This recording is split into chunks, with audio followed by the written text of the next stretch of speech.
Hi, guys, and welcome to the Gin and Tonic Show. We help Muslims and non Muslims to handle Islam in the 21st century. My name is Mustafa, and this is my co host in the nick of time. If you wish to talk about Islam, the ideology, you have come to the right place. We cover current Islamic news, Islamic scripture, some crazy comments, and a weekly topic about Islam to examine, critique, and analyze. If this is not enough Islam for you, please drop by our Discord to discuss any further questions about Islam. We condemn any form of discrimination, violence, misogyny, slavery.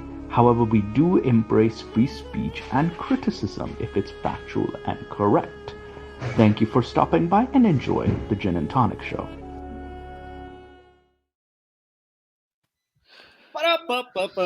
Welcome to the Gin and Tonic Show. Hey guys. Hello, everybody. Hello. So we have a special guest today. I am Mustafa. This is Nick, the obvious demon, SpongeBob, and we have a special guest today, Arthur Faze King. Hey, how's it going? Thank you for having me. Yeah, how are you? How are you doing today, Faz? Good. So you can say more than that, Faz. Like I gave you an entire intro. What are you doing? Yeah, I just wanted to wish everyone Merry Christmas because that's what Muslims do. All right, like a true Muslim, we wish you all, like true Muslims, true believers. We wish you all Merry Christmas. So we have a very interesting show for you today. Our topic of the day is mousse au chocolat. No, not mousse au chocolat. That's not the topic. Yo, calm down. Calm down here. So, all right. So we have Islamic Jesus versus Christian Jesus battle royale. So we'll have battle between Christian and Islamic Jesus. Let's see who wins. But first, before we get there, we're going to cover some news today, as tradition of the Gin and Tonic Show. So let me just share some news items with you guys. Share screen. Give me a second. All right, so we have here from Express Tribune, Vladimir Putin says disrespecting Prophet Muhammad, BBH, is not freedom of expression. He says such acts give rise to extremism, cites example of attack on Charlie Hebdo magazine. It's like, so what you're saying is, Mr. Putin, is that, we can't critique and we can't mock an ideology just because so we can prevent from getting attacked. So Putin, are you submitting to these extremists? Considering what he does to people on a regular basis that get in his way, it's kind of uncharacteristic for him. Yeah, very uncharacteristic too. And yeah, it does say here, Prime Minister Imran Khan has been urging the world to respect the Muslim sentiments, communities, while practicing freedom of expression. Oh, yeah, we got to listen to Imran Khan here about respecting Muslim people. Yeah, so we got to listen Bro, to isn't this guy the same guy that's shaking hands with China? Exactly. After they start killing Muslims? Exactly. So, and Putin also criticized posting photos of Nazis on website, immoral regiment. So yeah, it's a very uncharacteristic of Putin, but at the same time, it kind of shows that the badassery that he had established is nothing more than a shell. All right, so we have another news items, and this is something we completely stand against, which is any form of discrimination. And we have in India. So we have some Hindutva leaders that are calling for Muslim genocide. So a lot of Hindutva groups that have Modi-led BJP make links with Modi-led BJP calls to kill minorities and attack their religious places. So, you've had the Indian American Muslim Council, call for anti-Muslim genocide. They strongly condemn this. So there was a 3-day hate speech organized by. And I actually appreciate the Indian American Muslim Council using, anti-Muslim, instead of Islamophobia, they use that term. So I'm actually kind of happy that they use that term. So they don't need to update themselves. So yeah, basically there have been some anti-Muslim sentiment, some mobilizations, a lot of hate speech. So Haridwar Hate Assembly. So these are the details. So I'll get you guys go over the article. And whoops. Hang on. Let's see a second here. Start sharing. I'll just send the link to the article. Let's see, so you guys can check it out for yourselves. So here we go. So this is the article that you guys can check out. So this is completely what we're against. Any discrimination, hate speech, especially towards Muslim individuals, just because they are Muslim does not mean we have the right to discriminate against them and call for genocide, call for something so horrendous. And that I'm just like very flabbergasted and very sometimes angered by this rise in hate as against especially this right-wing hate against minorities and Muslims. But what do you guys think? Do you guys have any comments, opinions on this? Yeah, Ostracized King, if you want to go first. Yeah, I mean, there's definitely an element of hysteria that's going on, and it's difficult when people see people as something else, as like subhumans. And there's that tendency, that tribalistic tendency that we need to transcend as human beings. Yeah, and it's so like we're trying to bridge the gap, and we're trying to create secular societies, and then there are people who want to um, resist to that, and there's it's just so bizarre, honestly. Like a secular India, once a secular country, is becoming more and more what do you call it? It's surprising. It's becoming more and more intolerant. Is the word I Yeah. describe it. And I'm surprised by India specifically because Considering Hinduism always preaches that it's a religion of equality with inclusive of all other religions, it kind of comes off as like these kind of extremists. And I'd have to say like extremists in any kind of branch do exist, and that's one of the reasons why I left the religion, because I didn't want to dwell too into a religious front to the point where I might even become an extremist, and that was the kind of scare that I had. And just to see that religion existing and having it lead to a point where it can lead to such extremism and discrimination is really scary. and it's funny too. A lot of these extremists try to slip into ex-Muslim spaces, safe spaces, that is, because we are they try to use what we say as an attack on Muslims because we critique Islam. We are expressing our frustration, but they're gonna, use that as ammo. So we were able to catch these guys, and we were able to, kind of squeeze them out of the group. And the moment we started critiquing their gods, it's like, oh no, you're supposed to criticize Islam only. I'm like, oh really? So yeah, you're gonna get out. So that's why we were able to get rid of some of these guys. Anyway, that's the news segment. Nick, you had some funny things to say to lighten the mood. All right, so yeah, let's get ready for crazy comments.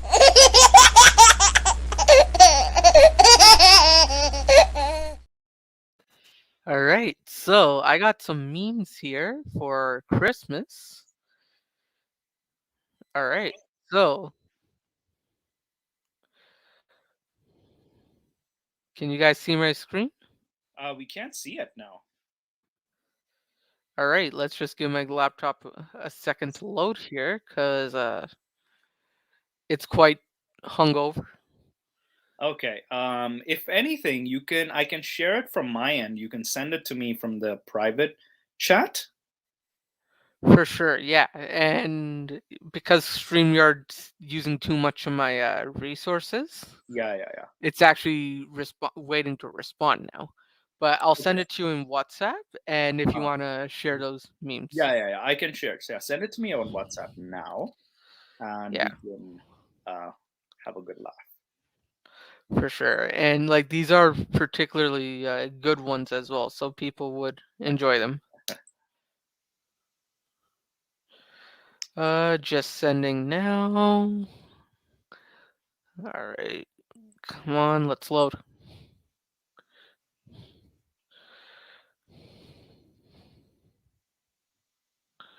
All right, so just sent. You should be receiving them in a quick moment. All right. All right. Let me just share the screen. Share screen.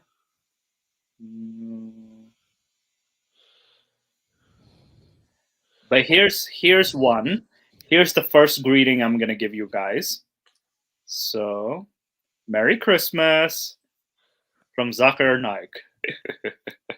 All right, let's stop this sharing. And now, okay. All right, so the share screen. Let's see window.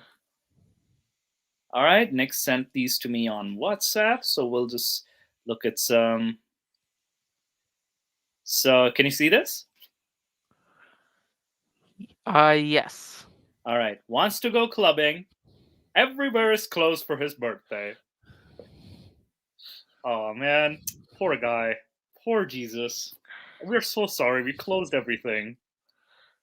Technically, Moses was the first person with a tablet downloading data from. Come on! Why? Technically. All right, where did Nick go? Oh no. Oh man. All right, so I think he's having some issues on his end. I'm just gonna say, brace yourselves. Christian memes are coming. Okay. Works one day a year, spends the rest of it judging you. All right. We got some of this. Oh, and there was this one too. You black Caesar. Jesus. You see this shit? Yeah, fam. How about you, Korean Jesus? Holy shit. Jesus into the verse. It's a Spider-Man reference. All right. Nick, you're back. Yes. All right. So yeah, I think we whoa. I think I accidentally. How do we stop sharing this? All right. Stop screen. There we go. Whoops. There we go. You there, Nick? You have any more? Nick? What happened to you? How do I unmute? Huh, Conrad, they choose to unmute themselves. Okay, I think Nick is having some issues. Yeah, Fez, I think Nick is having some issues on his end. Oh, all right. Fez, can you hear me? Yeah, I can hear you. Perfect. Okay. So now we can come to the topic of the day. Hi, Nick. Hey, can you hear me? Yes, we can hear you. Okay, so I think we're having some technical issues. So Fez, I think you had something to share with us for today. Yep, I've Yeah. created a presentation on Islamic Jesus. Perfect. And we're gonna give the floor to author Fez King, and I think take it away, Nick. Well, So yeah, I'm just gonna place a timer for both groups. So for your presentation, Faiz, and then Mustafa's presentation, we're gonna have a half-hour time limit for each, and then have a back and forth. All right. So I'm just gonna hit the share button. Yeah. Share screen. Share screen. Entire screen. And we're just adding it to so according to Kent Hovind, dinosaurs existed in the same time as humans. So Yeah. Yes, Pio, kill me. I'll take another hour. All right. So can you guys So, see my screen? yeah, we can we see can it. see your screen. All right. You were saying? Yeah. So just start. I'll start the timer, and you can have your time from now. All right. All right. So I just want to repeat Merry Christmas, season's greetings. So this presentation is going to be about the Islamic perspectives of the figurehead known as Jesus. And here's an opening Quranic verse. Behold, the angels said, O Mary, God giveth thee glad tidings of a word from him. His name will be Christ Jesus, the Son of Mary, held in honor in this world and the hereafter, and of those nearest to God. And today we have an Instagram post from Sheikh Ninoe, and this is what he said. Whenever the birth of our Master Jesus, the son of Maryam, was, may the Creator's continuous blessings be on him, the day he was born, the day he dies, and the day he is resurrected alive again. May his mission and sufferings be a source of inspiration for all to bring peace and love to all. Islamic Christology.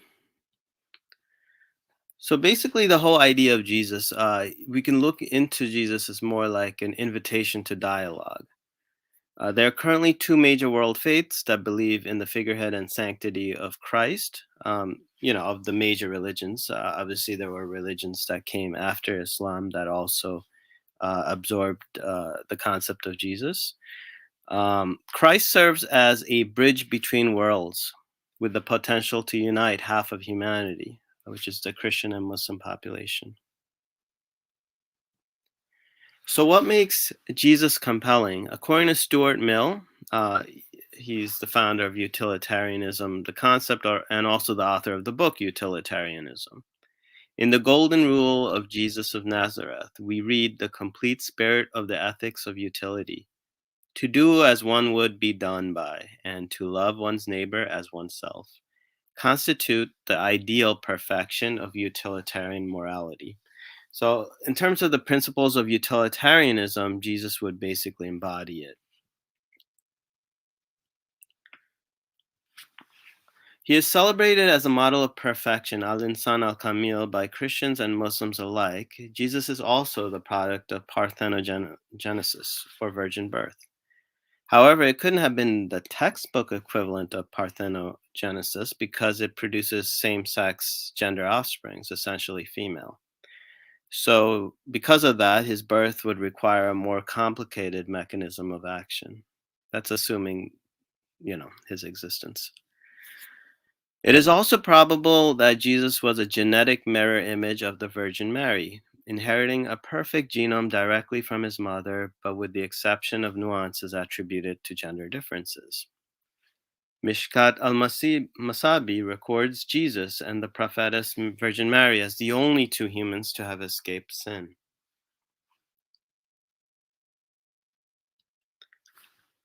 Christ and Mary. The same way Christ is seen as a model of perfection, Mary, who apparently dons the hijab in Christian iconography, is depicted as the ideal woman by Muslims. Behold, the angel said, O Mary, God hath chosen thee and purified thee, chosen thee above the women of all nations. And that's from Quran 3:42. Jesus as the second Adam. While Adam was intended to be the pinnacle of sentient design, he erred, thereby introducing the notion of dualities and polarities into the natural universe. In some sense, the introduction of good and evil was brought about through Adam's, his kind of mishaps of taking in the apple or a fruit according to Islam, and Iblis offering it to him. And through that, the whole notion of dualities was introduced. Jesus can be envisioned as a perfected Adam, and the Quran draws parallels between them. So while Adam was intended to be, like the perfection of God's design, it didn't apparently go according to plan, or maybe it did, because that is part of the plan or the decree. But Jesus was basically what Adam would have been if there was no errors in judgment. So Jesus as the second Adam, there are numerous symbolic and literal parallels to the creation of Adam. The Quran states, 359, the similitude of Jesus before God is that of Adam. And Adam and Jesus, interestingly enough, they're both mentioned in the Quran exactly 25 times. God breathed into Adam his spirit. Likewise, the Quran bestows Jesus the title, Spirit from God. Adam was assigned the role of Khalifa. Islamic eschatology posits that Jesus will usher the second phase of humanity, fulfilling his role as Messiah and Khalifa. So Khalifa is a term that has been used as inheritor, as successor, sometimes almost as king or ruler. So the same way Adam began the first cycle of humanity, assuming that there's any truth to Jesus's second return, he basically returns back as the second Adam, or the proper king on earth, or ushering the kingdom of heaven on earth. So, don't Muslims believe that Jesus was just a prophet? This is a statement that kind of annoys me a bit. It's actually an erroneous assumption. There are qualitative differences in the prophet definition between Christianity and Islam. So even for starters, Christians and Muslims, they don't share the same concept of prophet. In Christianity, we see Ishmael as basically some kind of a wild, hairy man, but in Islam, he's has a status that's probably closer to someone like Buddha. In Christianity, in the Bible at least, we have Lot and his incestuous relationships. They don't appear in Islam because Lot is given a different status. And in the Bible, you have Solomon setting up altars for other gods. In Islam, it's clarified that he did not actually ask of any other intercessor than God. And jinns or spirits that did follow him, they did so voluntarily. Quran acknowledges Jesus' role as the Messiah, the word from God, which is the Logos, or the equivalent of the Quran, the Spirit from God, and the sign of the hour. He's called a sign, and it's basically implicated that's in relevance, in relationship to his second coming. During the second coming, he establishes his kingdom, a universal kingdom. He defends the world against the tribes of Gog and Magog, and he also fights the Antichrist, who's like a modern day version of the Pharaoh. He was a prophet from birth, so Islam basically attributes prophethood to Jesus from day one, and therefore he spoke from the cradle. He was the Word of God. How about Jesus and John? They led parallel missions. Regarding Jesus, Quran 1933 states, "So peace is on me the day I was born, the day that I die, and the day I shall be raised back to life." And regarding John, Quran 1915 states, "So peace on him the day he was born, the day that he dies, and the day that he will be raised back to life again." So we see these parallels in the life and mission of Jesus and John. The reference to John being raised up again almost seems to suggest that it might be a hint towards Imam Mahdi, because John, for example, people asked him, "Are you the Elijah?" And he's like, "I am not the Elijah that you are waiting for." And likewise, when the Mahdi appears, people initially ask him, "Are you the Mahdi?" And he's like, "I am not the one that you are waiting for." So there's that initial denial. Obviously, there's some scholars that claim that everyone will be raised back to life again, but I think there's a little bit more going on here in these verses. The advent of Ahmad.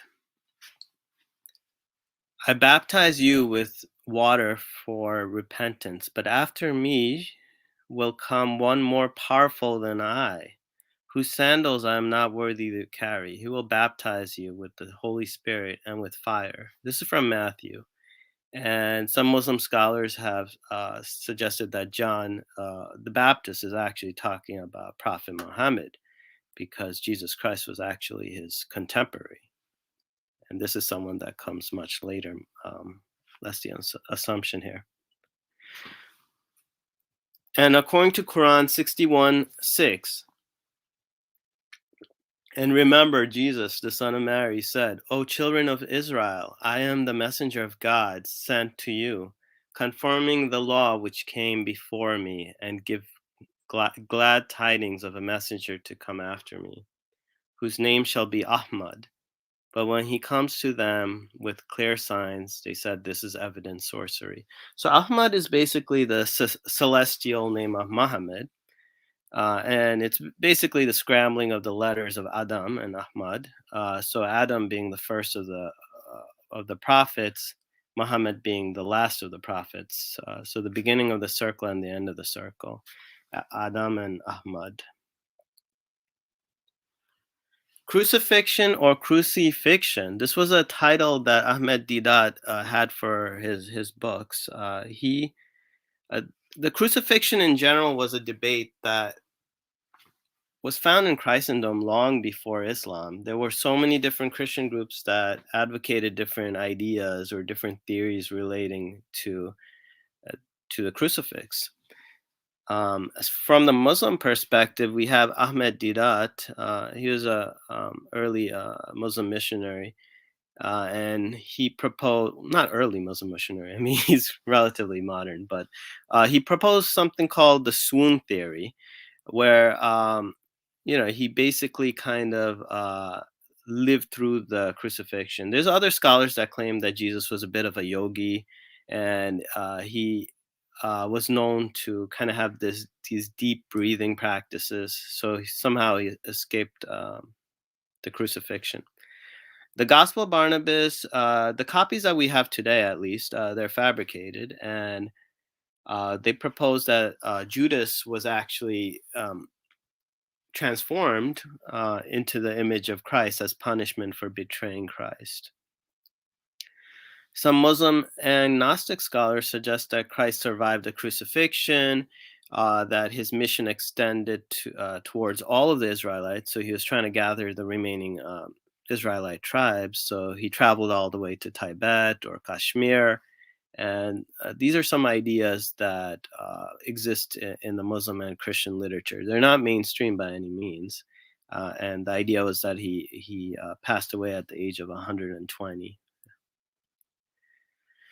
So what does the Quran say? The Quranic depiction of the crucifixion exonerates the Jews and is based on the submission narrative. So the Jews do not take any blame for the crucifixion of Christ. According to Quran 157 to 158, and for their saying, we have killed the Messiah, Jesus, the son of Mary, the messenger of God. In fact, they did not kill him, nor did they crucify him, but it appeared to them as if they did. Indeed, those who differ about him are in doubt about it. They have no knowledge of it except the following of assumptions. Certainly they did not kill him, rather God raised him up to himself. God is mighty and wise. You also have the author Dan Brown of the Da Vinci Code. He also suggests that Christ wasn't crucified.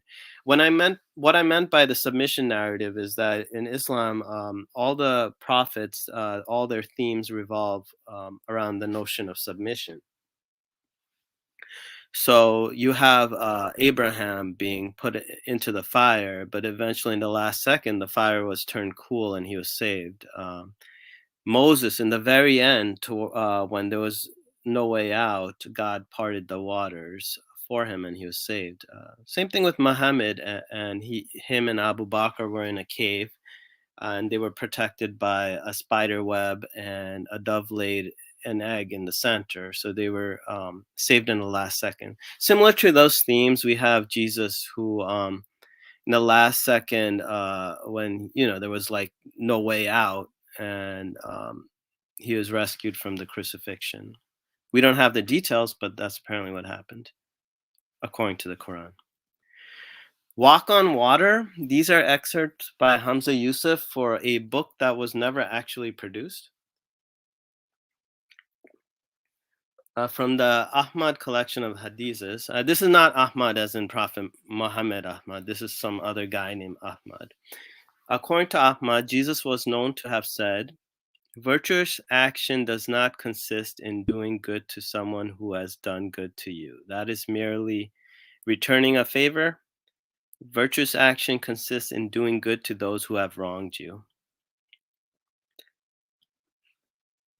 According to Malik bin Anas, Jesus, the son of Mary, said, "Do not speak much without remembering God, for by doing so you harden your hearts. Surely a hard heart is distant from God, though you are unaware. Do not, like lords, look at the faults of others. Rather, like servants, look at your own faults. In truth, humanity is comprised of only two types, the afflicted and the sound. So show mercy to the afflicted and praise God for well-being." Once someone asked Jesus, "How are you able to walk on water?" Jesus replied, "With certainty." Then someone said, "But we also have certainty." Jesus then asked them, "Are stone, clay, and gold all equal in your eyes?" They replied, "Certainly not." Jesus responded, "They are in mine."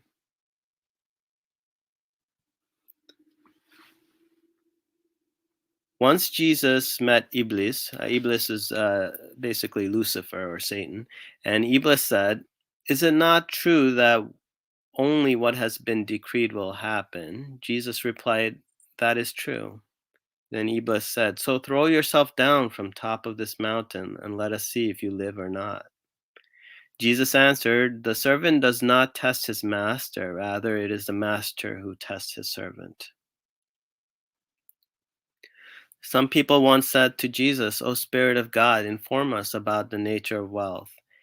He answered, "The possessor of wealth always has one of three qualities. He either gains it by unlawful means, obstructs it from reaching the one who deserves it, or by accumulating it, is distracted from worship of his Lord." So basically, the accumulation of wealth serves as a distraction to what's truly important. And according to Al-Razi, Jesus, the son of Mary, said, "God has given me the power to give life to the dead, sight to the blind, sound to the deaf, but he did not give me the power to heal the fool of his foolishness." Yeah. And lastly, here's an excerpt from The Ascetic Sayings of Jesus by James Robson. Jesus the Messiah used to take nothing with him but a comb and a jug. Then he saw a man combing his beard with his fingers, so he threw away the comb. And he saw another drinking from a river with the palms of his hands, so he threw away the jug. And in terms of forensics, people are always asking about, like proof of Jesus. If Jesus existed, where can we find his body? The problem is, one, there's he didn't have any worldly possessions. So if you were to find proof of existence, it would be proof by proxy. You would have to look into the family of Christ, people like John the Baptist and Zechariah, and look for artifacts that exist. Looking for things that Jesus possesses as proof for Jesus is not practical. Furthermore, since there's a lot of competing crucifixion stories, even where he passed away, whether it's like Palestine or whether it's in Kashmir, there's discrepancies all over the place. So actually finding physical proof of Jesus is not really practical. Recap. While certain elements of the Islamic Jesus narrative may appear foreign to mainstream Christians, it is continuous with a lost tradition, the Essene Nazarene way, and emphasizes spirituality in lieu of material pursuits. There are many elements of the Islamic worldview that is compatible with Gnosticism, Arianism, and more or less extinct Christian schools of thought. Jesus has the ability to unite and heal half the population, but we need to eschew propaganda. For example, there's books like Seeking Allah and Finding Jesus. Why can't you have both? You know. So basically, we have to eschew these propaganda that positions Islamic God as something exotic. You'll find that sometimes in conversations with a Muslim and a non-Muslim, you would think it's out of respect that they start calling God Allah, but in actuality, for a lot of people, that is, they switch it to Allah because they don't acknowledge Allah as God. That's it. Thank you so Thank you much so much. for your presentation. So on this note as well, Mustafa, I'll set the timer for you for the same amount of time, 30 minutes. Okay. And after, I hope you've been taking notes on Faiz's I've been points. taking. I have some notes. So notes for discussion. But yeah, post presentation. So we'll have some notes for discussion. So this is a very interesting topic. But yeah, let me know when I can. Actually, let me just share my screen. The moment you share your screen, I'll click start, and then you can go from there, and we'll mute ourselves. Hang on. Share screen. All right. Can you guys see this? Yes. So I'll start the presentation from now. You have 30 minutes. Now I'll remind you in 5 minutes, and then I'll cut it off at 10 or at 30. Perfect. Okay, perfect. So just making sure. Okay, you can see this. All right. So in this presentation, I'll do an analysis of the Islamic Jesus and the Christian Jesus. I won't go too deep because I there was so much material. I had to cut down so much, and look at. I had to summarize a lot of stuff. So what we'll do is we'll compare and contrast the Jesus of the two most widespread religions, Christianity and Islam. We'll use the primary sources, and it kind of shows how Jesus further evolved in the Islamic religion. And the texts I'll analyze for this one are the Quranic verses in the Muslim text, and in the Christian text, I'll be focusing on the Gospels of John, Mark, Luke, and Matthew. These are the Gospels that are agreed upon by almost all Christian sects for the New Testament. So the very first story we're going to touch on is the birth of Jesus. Because we're celebrating that. And this is famously documented in the Gospels of Luke and Matthew. And they tell very drastically different stories. So the Christian claim is that, both Gospels tell the same story. Angels give good news. They get to Bethlehem. Jesus is born there. The baby has visitors like the 3 wise men. And then they go to Nazareth. Now, problem is, Luke and Matthew tell very distinctly different stories. In Luke's story, we have the angel giving good news to Mary. And then you find out that Augustus wants to tax the empire, and Quirinius, who is the governor of Syria at that time, and his reign started at 6 AD, specifically 6 CE. So, and he ordered his people to go back to their ancestral home. So baby Jesus, because they had to go to their ancestral home, baby Jesus was laid in a manger in a stable of an inn because they couldn't find a place to stay, which is Joseph and Mary. So, yeah, I put here food trough for animals, yuck, which is a manger. Manger is a food trough for animals. So the angel tells shepherds in the field about the baby. They come to visit. They circumcise the baby. And then the family go to Jerusalem and then Nazareth. Fine and dandy. Matthew, on the other hand, tells a different story. He says the angel appears to Joseph, the husband of Mary, in a dream that his wife will conceive of the Holy Ghost, which is the baby of the Holy Ghost.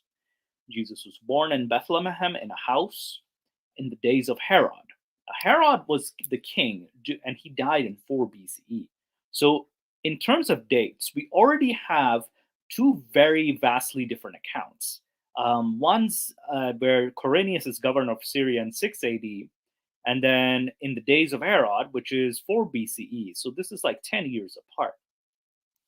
So Herod sends the wise men. We don't know how many wise men there are. They go to Bethlehem, so they follow a star to the house, which is scientifically impossible.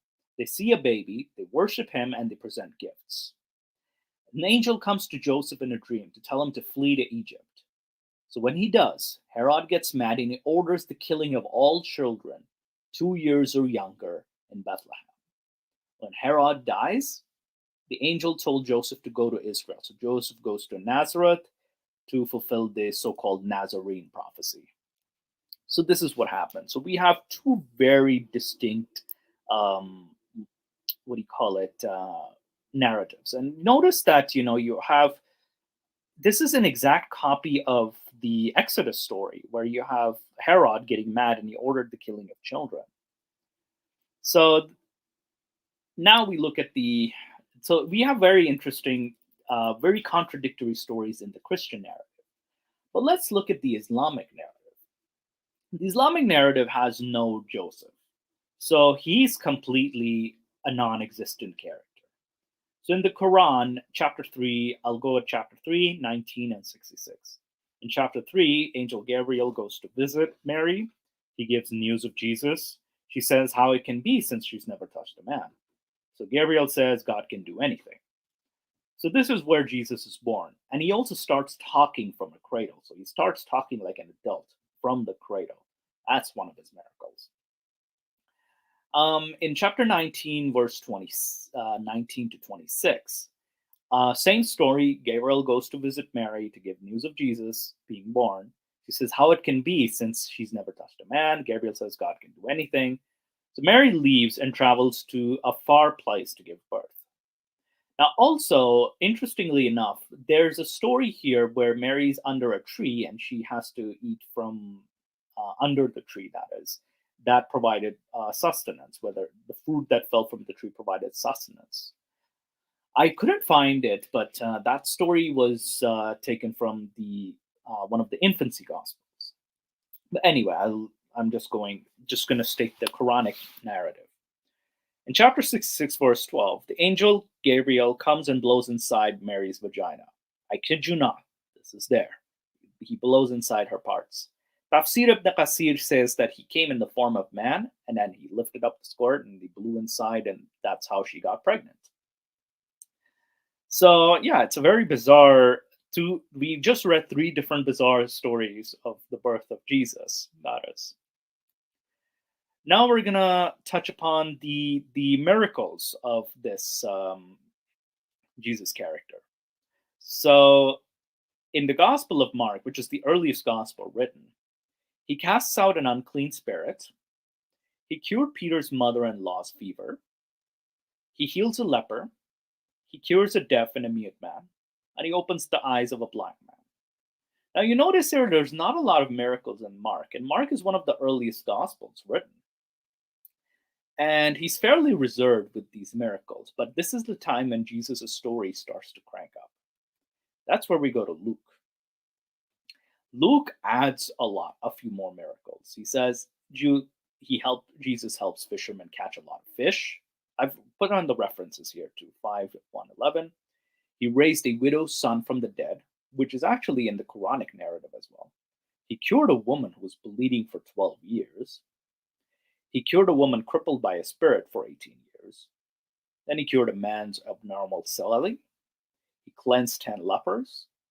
He restored the ear of a high priest's servant, and also rose from the dead. That's also the miracle.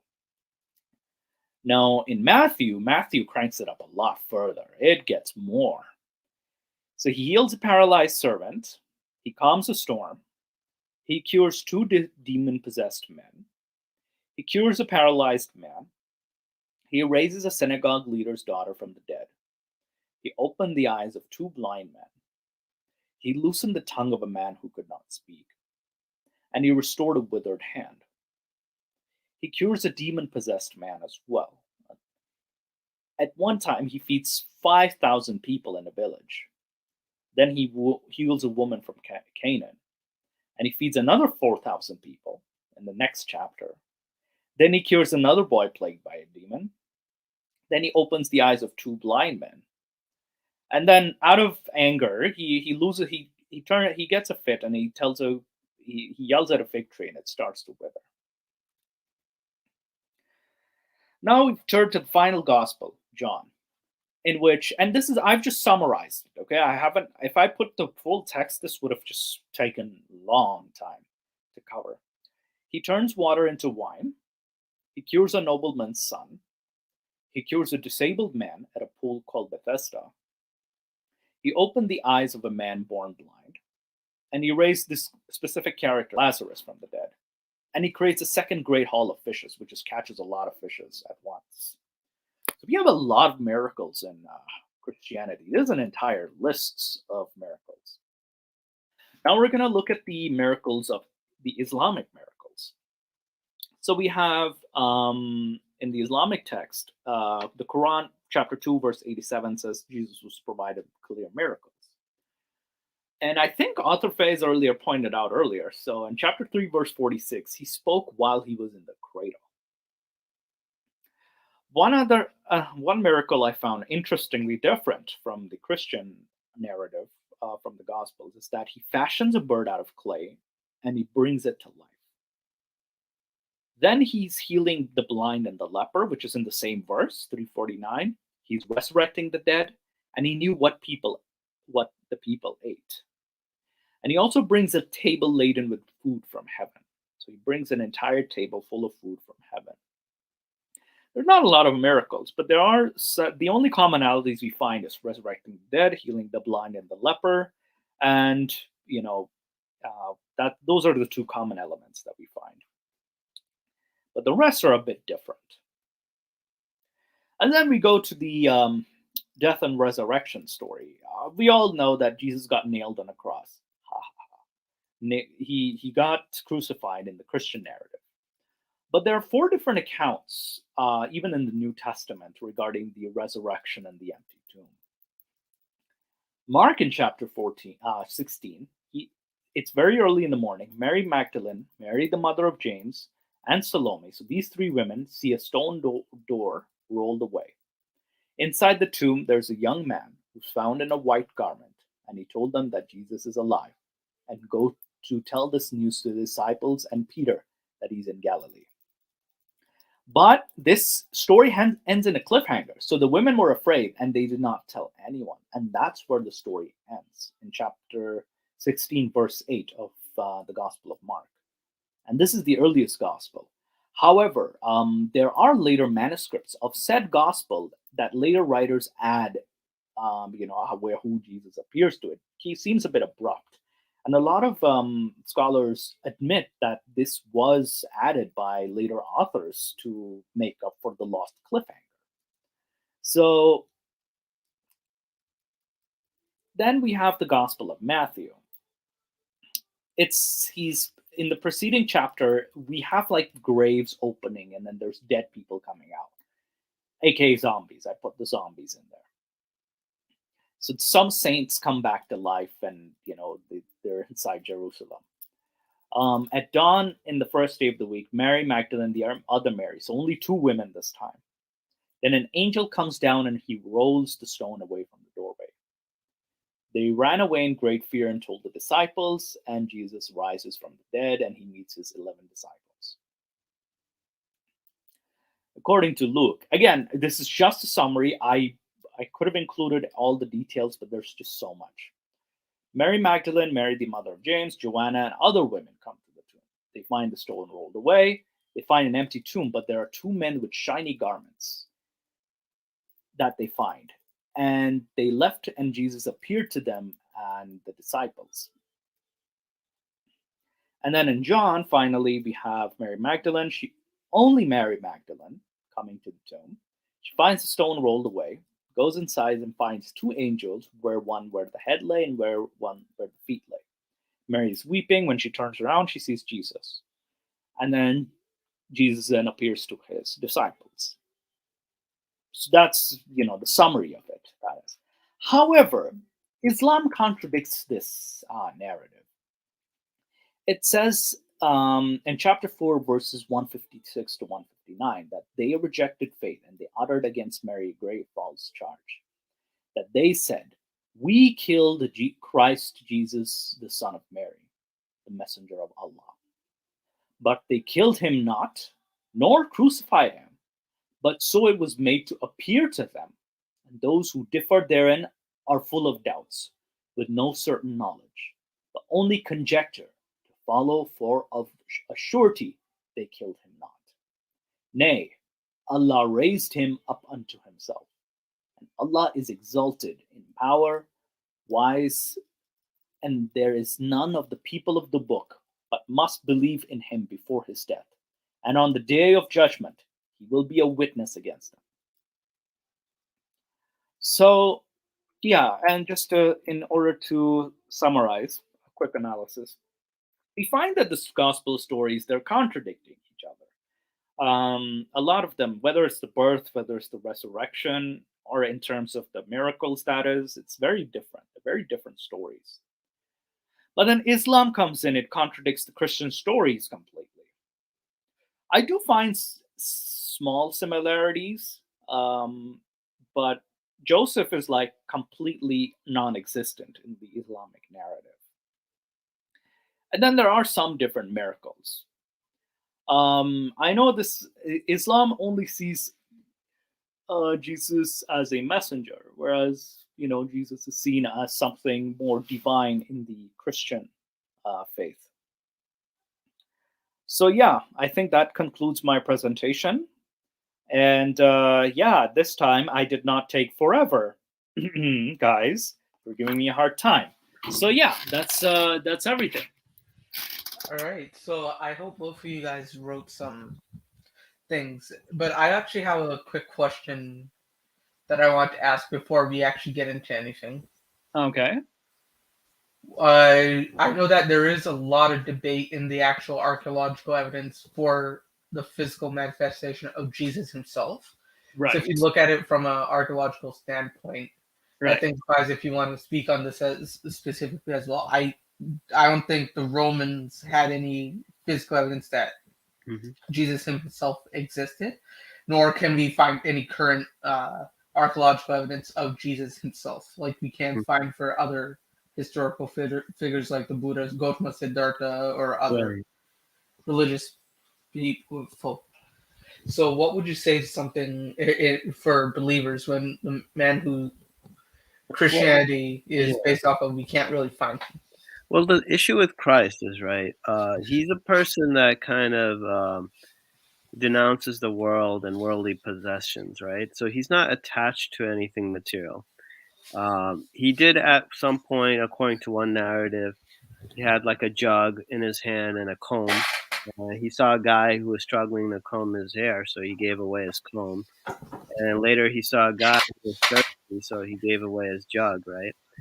So, like I said, the best way of proving the existence of Christ would be to do proof by proxy, to look into the family of Jesus Christ. So people like James and John the Baptist, to look for proof for those figures, because they're more likely to have some sort of worldly attachment or something. Because Jesus was on one side of the extreme where he wasn't really attached to this world at all.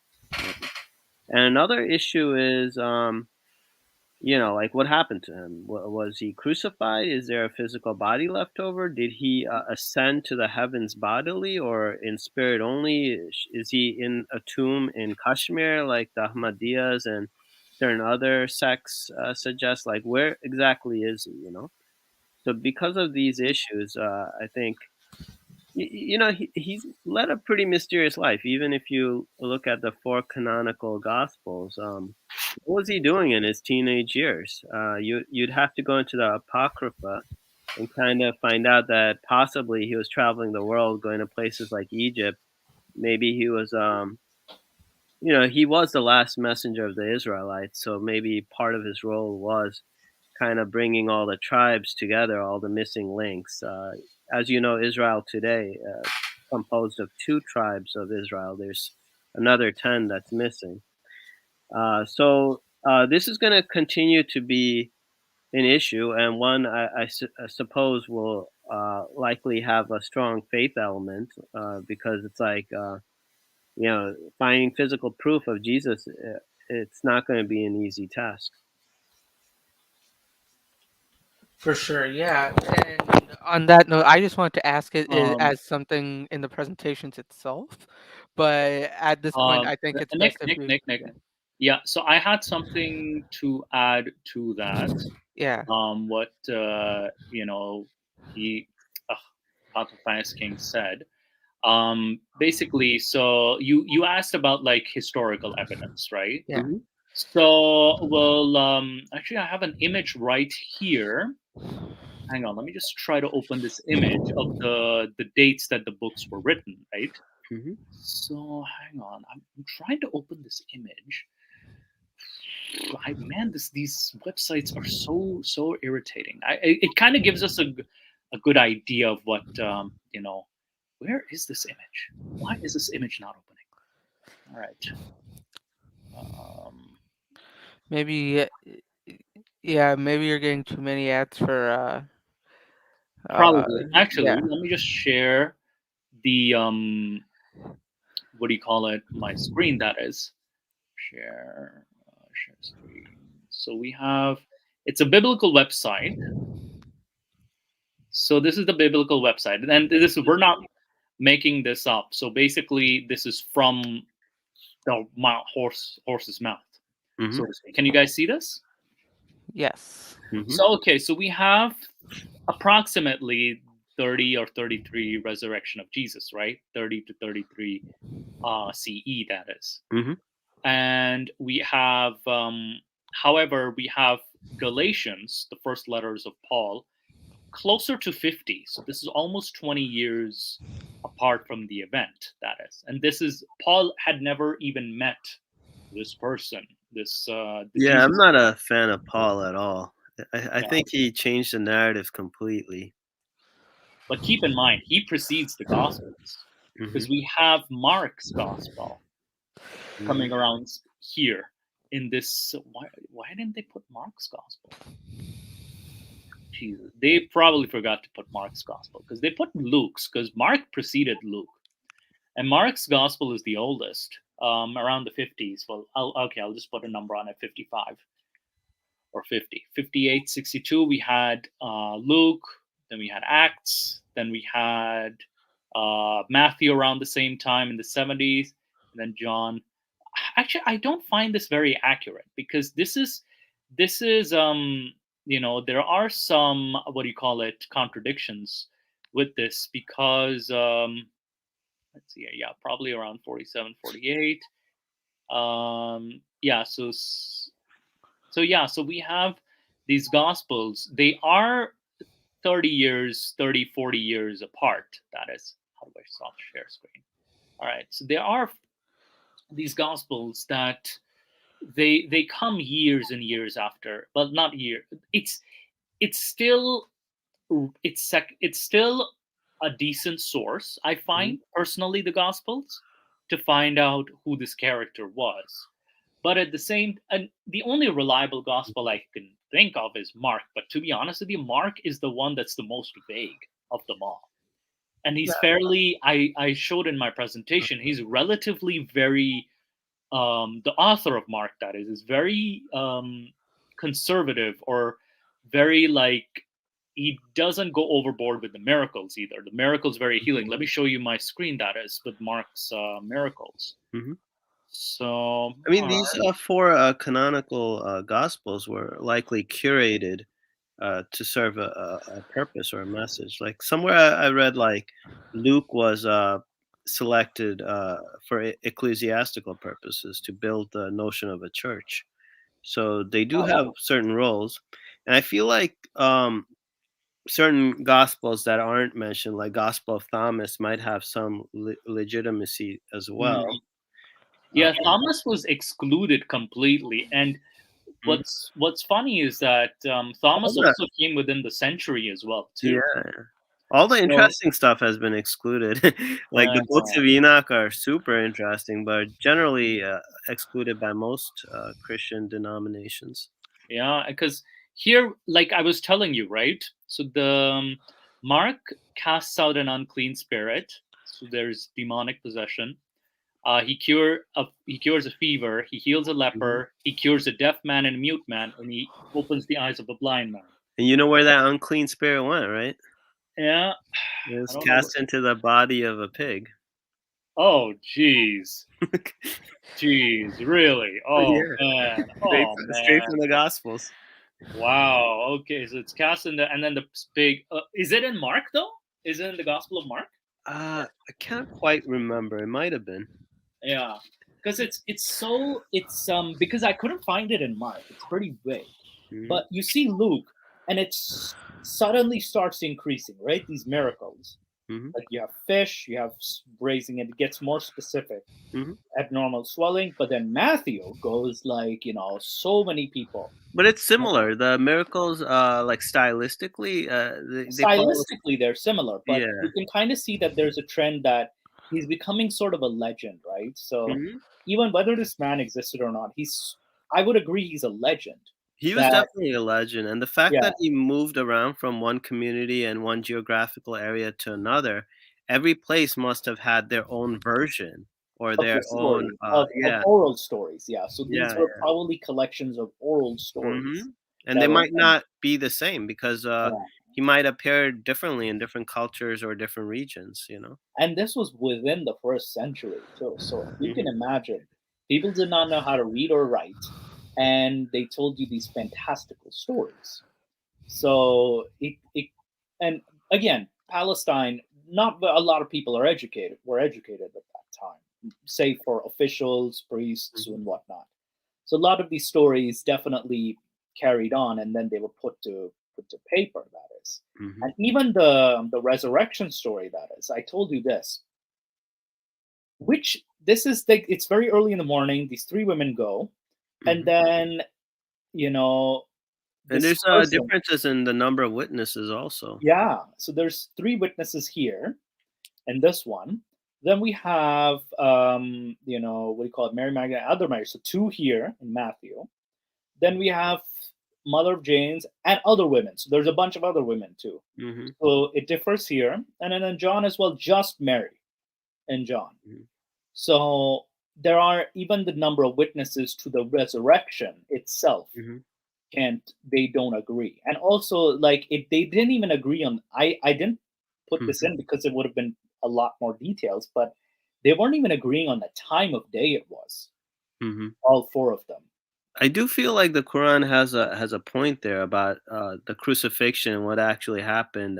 That it rests on conjecture or assumptions. You know.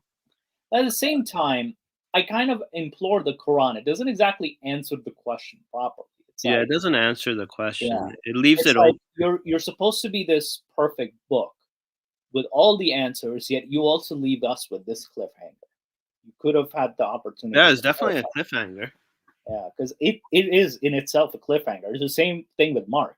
It's like a cliffhanger right there. Hmm. So nay, Allah raised up into himself. This could, even the raising up, right? Hmm. This could Is just it mean he just physical or died. non-physical? Like Yeah, is it physical? Is it non-physical? It could just mean he died also. right. And it's like, but they killed him not. Are they talking about the Jews themselves? Or is it the what do you call it? Did he survive? Like you said in your presentation, did he Hmm. survive that? So, and they're in full of doubts and only conjecture. So he doesn't even answer the question, even the Quran itself. So it's kind of, it just leaves us to, um, speculation at this point. And the historicity of this character is very interesting. Um, However, we do have the Gospels. I'll give them credit. They did come earlier. So one wouldn't count the Quran if you're measuring not measuring, analyzing the existence of Jesus. One wouldn't necessarily go to Quran because keep in mind, this is a book written 700, 600, 700 years later. So one would try to look at more primary sources, like within the first 100 years. What was it like? What were the the Roman sources, as well as like even some biased sources, but they would be counted nonetheless. Damn it, Pio, it's already over. I'm just going back at it. So yeah, Fez, did you? I think Nick, you had something else to discuss. Sorry I cut you off because I had another point to add to discuss with Fez. Yeah, it's that was just the question I had before we went on into the talking point as well. Yeah. But if you guys want to like talk about each other's presentations as well in a back and forth, I think this would be the best time to start for that. Okay. I'm talking about so the statement in your presentation by Muhammad al-Menawi about the mission and suffering. He is resurrecting that. God damn it! Lord the knob. He is resurrecting the presentation. All right. So Well, here's the thing with the crucifixion, right? In Islam, we have Adam and Eve as forgiven, and their status is raised to that of a prophet, right? So because of that, the whole concept of a blood sacrifice is nullified. Same thing with Judaism, actually. So Nick, you're breathing really heavily into the mic. You're okay? Oh, I think it's just the mic. It's like right underneath my nose. My bad. okay. Yeah, 1 sec. Yeah, I couldn't God hear what damn Fez it. was saying. I really God. wanted to hear what we were saying. Yeah. So to a large extent, Moose Chick's resurrection. To a large extent, like mainstream Christianity, they have the whole concept of the blood sacrifice, with Jesus dying for the sins of humanity because it goes back to Adam and whatnot. In Islam and also Judaism, Adam was actually forgiven. And in Islam, he was raised to the status of a prophet and then taught all the names of creation. So he became like an enlightened being. So in a sense, it kind of nullifies the practical element of the cross. Does Adam being forgiven have anything to do with the Jesus character? No, because you know how, like, we looked at the cross from a historical perspective and a literal perspective, but for Christians, the crucifixion and the whole idea of Jesus dying for the sins of mankind, that element isn't actually acknowledged in Islam because the whole crucifixion takes place because of the sins of mankind. But in Islam, Adam was already forgiven, right? So that succession of sins is kind of, it's on an individual basis. So, I mean, you're talking about the sin that is right, the sin sin concept. Okay. I was kind of confusing. Where is Adam? Yeah, I kind of went on a tangent, actually. Yeah, that's fine. No, I agree. Yes, the concept of like I heard this from a Christian friend of mine, and it's so bizarre that it was supposed to be this sacrifice to end suffering, like sacrificing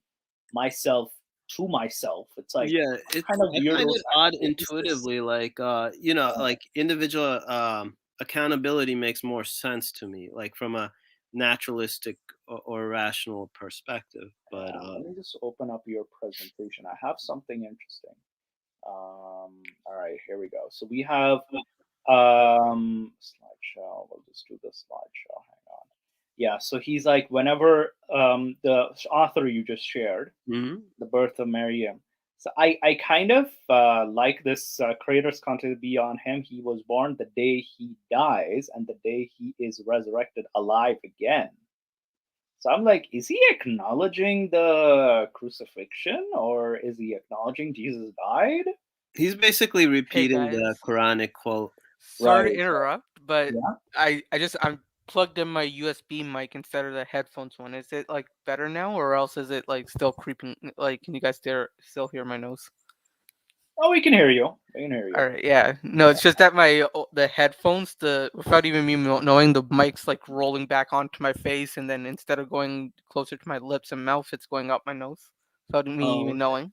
Yeah. So yeah, sorry about that. Oh, no problem. And sorry about my bubblegum presentation. I used really bubblegum colors there.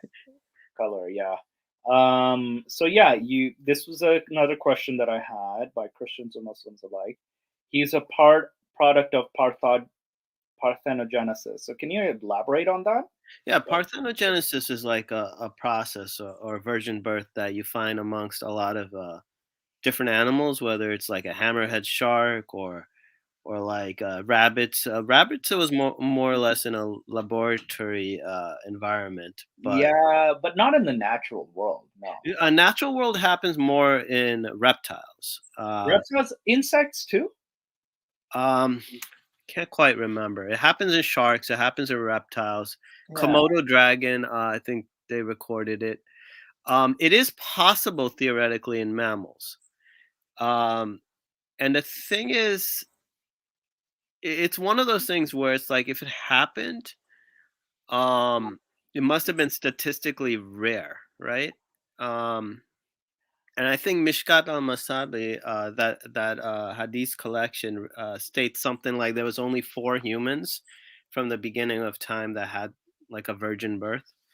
Uh, but even the whole notion of a virgin birth, it's not something that's universally accepted in Muslims. Like, for example, Mufti Layth would argue that it doesn't mean virgin; it means something else. You know. I think Mufti Layth was this. I think it's not only Mufti Layth, but even there's this YouTuber called Hmm. Paulogia. That is Paulogia. Great channel he has. He does a good analysis of Christianity. Hmm. He invited an author in like linguistics, and it's something that came to my mind just now. What you were mentioning Hmm. about like the not being an exact virgin. So he stated that the author of Matthew, that is when he mentioned the Virgin Mother, was probably trying he because the Greek terms did not have because in Hebrew, I couldn't remember what terms they were. Like uh there was a term a virgin for a literal like not non-penetrative virgin, and then there was another meaning that meant young woman. Yeah, That young meaning woman. was Yeah. completely ignored because the Greek language did not have translation for the separate distinct. So it is indeed a possibility that this was just a huge misunderstanding, Hmm. that it could have just been a young woman or a young someone Hmm. just really young giving birth, which is possible Hmm. technically and could have been seen as a miracle. So I kind of find that a very big plausibility Hmm. with the so-called virgin birth because the early gospels again I'll quote Mark, one of my favorites, because he never mentions the virgin birth, he never mentions the childhood, he never mentions anything, like not even. And then you have the virgin that's mentioned in Luke and Matthew suddenly 20 plus years later. Hmm. So you so that and that meaning was excluded completely, and it could have been there could have been a purpose, but it's indeed a possibility that it could have just been a younger woman, Hmm. um, which could Yeah, have been. that possibility is definitely open. Yeah, Leslie Hazelton, she's a Jewish agnostic clinical psychologist, and right. she also had a TED talk called "A Tourist Reads the Quran," and she was arguing away the whole meaning behind virgin and how the Quran doesn't seem to endorse literal virgin or literal virginity. You Actually, know. the Quran doesn't say anything about it Hmm. because the Quran just acknowledges the same thing, right? So the Quran doesn't elaborate anything. Hmm. So I think Leslie Hazelton's kind of pulling a meaning out of when Yeah, it's she's not. saying like Huri, for example, there's no like real explicit talk about a sexual relationship with the Huris. And the Huris, what are they? Like an Oh, they alien? are sexual. That's pretty sexual, especially with the Yeah. tafsir and the Quran. Yeah, in the tafsir, It's but not pretty. so much in the. Yeah, it's people translate it as graves, but in reality, they are sexual women. They are big-breasted women in the Quran. I would say So they're aliens, like yeah, extraterrestrials. they're huris. They are mentioned, but I don't they think are. they're Homo sapiens. Yeah, but keep in mind the huri. They're just fantasies of the Arab desert dweller, right? So these are just fantasies that he has. If you've seen like the anime or like hentai, for example, you see Yeah, those the fantasies. description of Huris actually does sound like Hentai. anime. Yeah, Uh, it sounds like hentai practically. well, with anime, you know how their eyes are overly uh, Exactly. exaggerated, right? Yeah, yeah. Precisely. eyes. So we have that in itself. I didn't know Arabs were into anime back then. I know, right? They invented anime. So yeah, and also this question, Mishkat al-Masibi. So you state that prophetess Virgin Mary. So you refer to Mary as I a refer to prophet. her as a prophetess because she basically fulfills all the all the qualities that a prophet's supposed to have. She served in the temple. She fulfilled prophetic obligations. But Um, would you categorize her prophet in the Islamic definition? it's a minority opinion. It's a minority. What do majority scholars say to this though? They don't give her a title. Just Right. yeah. Yeah. So she's not. She's only. So basically, it's a minority. Because I read that somewhere in Sayyid Hussein Nasser's thing Uh-huh. too, like about prophetess. So that's why this caught my eye. I was like, Yeah, I this think is the it's second person kind to of like basically I look at her and everything she's done, and it feels like the whole definition of prophethood, she would fulfill it to a T. I feel it's almost sexist not to grant her that title, and But even like yeah, one chapter of the Quran is named after her. yeah. But would that mean she's a prophet though? Would that mean does it? I think she is, and the Jewish tradition actually names other female prophets like Oh, Elizabeth. do they? Oh, do they? Yeah, in Yeah. Judaism. In which texts? I'll look into that. Which Yeah, text? like Elizabeth, for example. There's a couple of them, maybe All like a right. dozen. Yeah. Okay. Um, So the definition. I mean, it's not out of the question. I mean, it uh, appears in Abrahamic religions, yeah, not so much explicitly in Islam. yeah. Islam is not explicit about it. Okay. It's I not haven't. explicit on a lot of things, and Yeah. strangely explicit on other things. Yeah. It's strangely explicit on alcohol and pigs and stuff. So that's it's Yeah. very explicit on that. Actually, Buddhism's stricter on alcohol prohibitions than Islam. Oh, is it? Oh, I didn't Yeah, know that. yeah. Yeah, so you also make the point there was something you had, Jesus the second Adam. Yes, this is chapter 3, verse 59. You state in the Quran, Mhm. um, Jesus is the second Adam. So, like, how is that the Adam, how is Jesus like Adam in this sense? You know how Adam was made from no parents, right? So with Jesus, it's like from one parent. But that But like doesn't if make you go sense. into like more into the whole notion of Jesus, it's basically like um, you know how God personally put His Spirit into Adam, and that happens again with Jesus. In terms of Islamic eschatology, he takes on the role of Khalifa, which is kind of the role that Adam had. You know.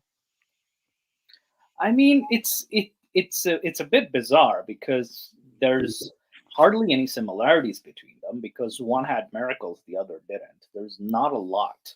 Mm-hmm. The only thing is one has a mom, one Hmm. doesn't have any parents. So Yeah, the it's whole quite idea of him different. being a second Adam, it also appears in some Christian schools of thought as well. Can't quite recall which ones, Mhm. um, but I think to some extent it extends into Islam.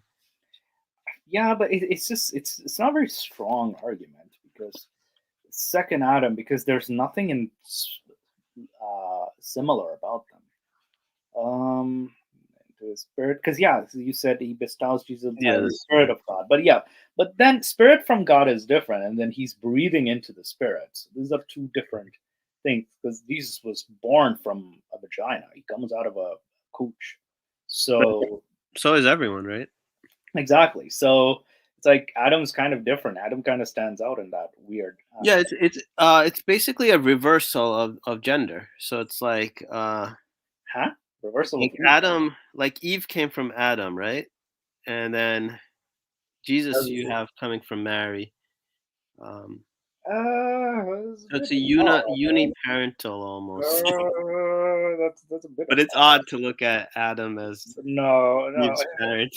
I think no, no. This is odd because like Adam continue. They don't they have a sexual relationship. Mary and Jesus don't have a sexual relationship. They're mom and kid.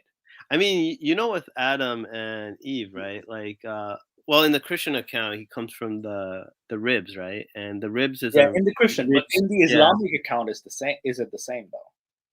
possibly not. Okay. But So the it's not- ribs themselves, it's a rich source of stem cells. So if you clone from the ribs, you could yeah. actually, produce a clone. And So this claim you make, Mhm. don't Muslims believe that Jesus was just a prophet? So you claim that this is an erroneous assumption. How is it an erroneous assumption? it's an error and assumption because usually when a Muslim introduces Jesus, right, that we also believe in Jesus, the Christian would be like, "Oh, no, no, no, you guys just believe he's a prophet," right? And the problem is the definition of prophet in Islam and Christianity is kind of different. In Islam, I wouldn't say it's infallible, but it's raised to a higher standard. So someone like Ishmael in the Bible, there's references to him as being kind of like a wild, hairy man, almost like a beast, right? In Yeah, right. Islam, But hang on. I'll interject there. uh-huh. What are the definitions of prophet in Christianity and Islam specifically, and where do you get that information from?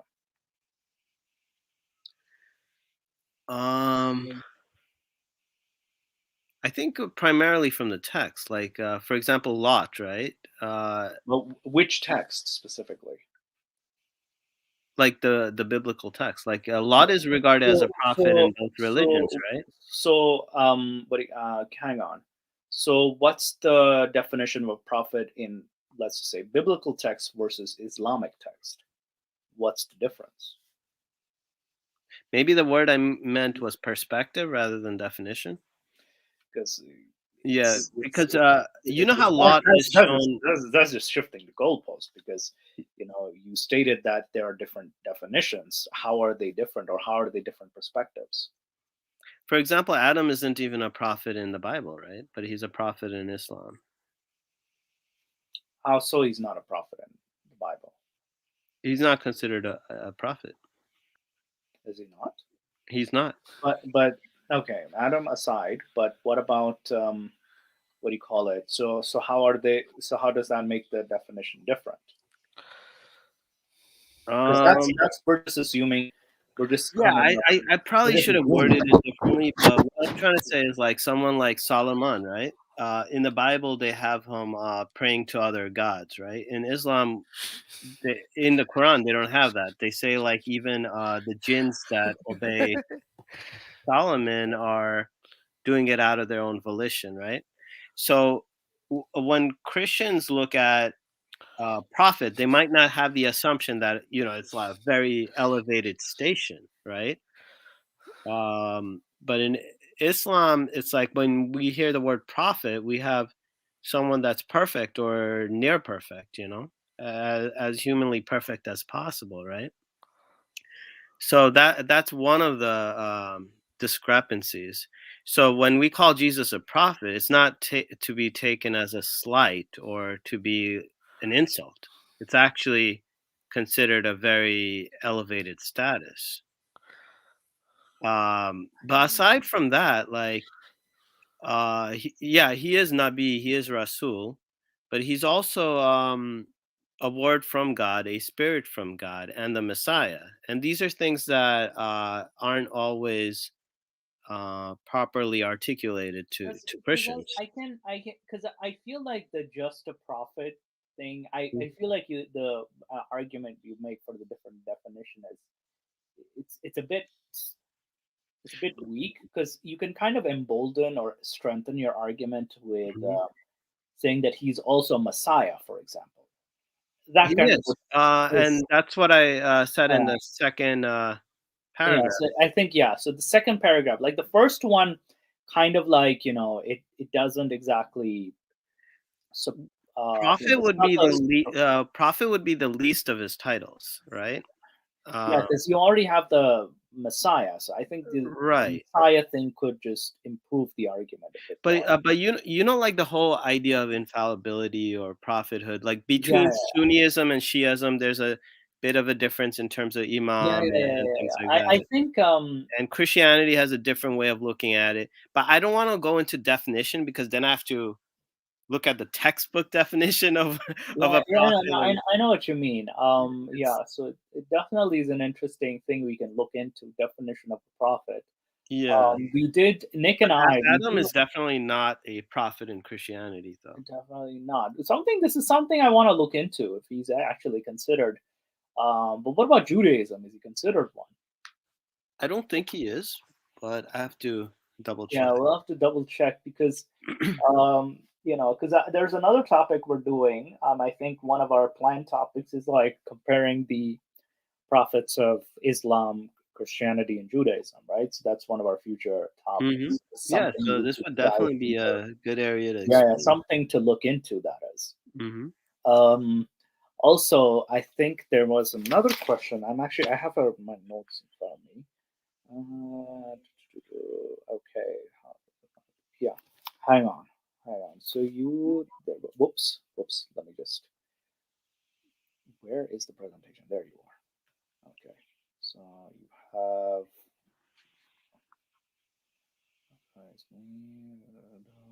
This.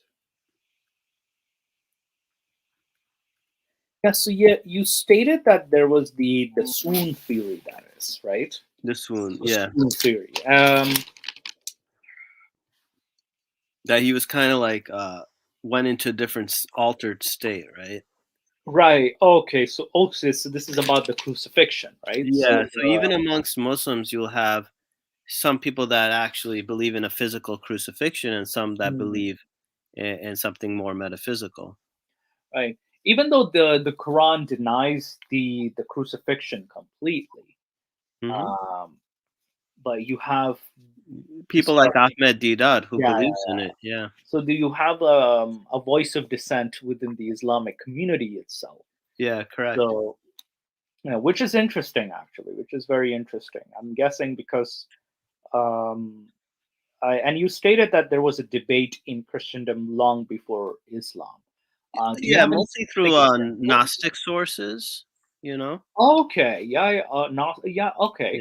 Yeah. Do you, They don't have the same idea or the same notion of a crucifixion as like mainstream Christians. because do you have, like you stated that there were some extinct groups of Christians that debated this, right? Oh Do you yeah. happen to know some of them? I haven't written it down, but I know like, there were a lot of different Christian groups and Jewish Christians, that's another Hmm. group too. The Yeah, yeah. Ebionites. Uh I haven't like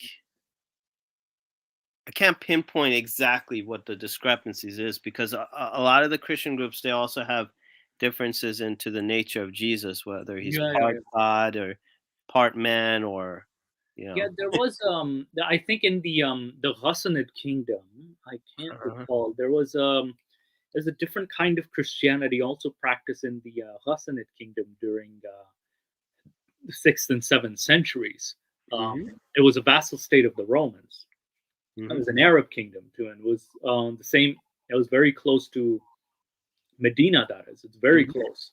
So I feel like because I kind of get interested in this idea that Islam evolved from a sect or a separate sect of Christianity, um, which kind of adds a lot of it fills a lot of blanks.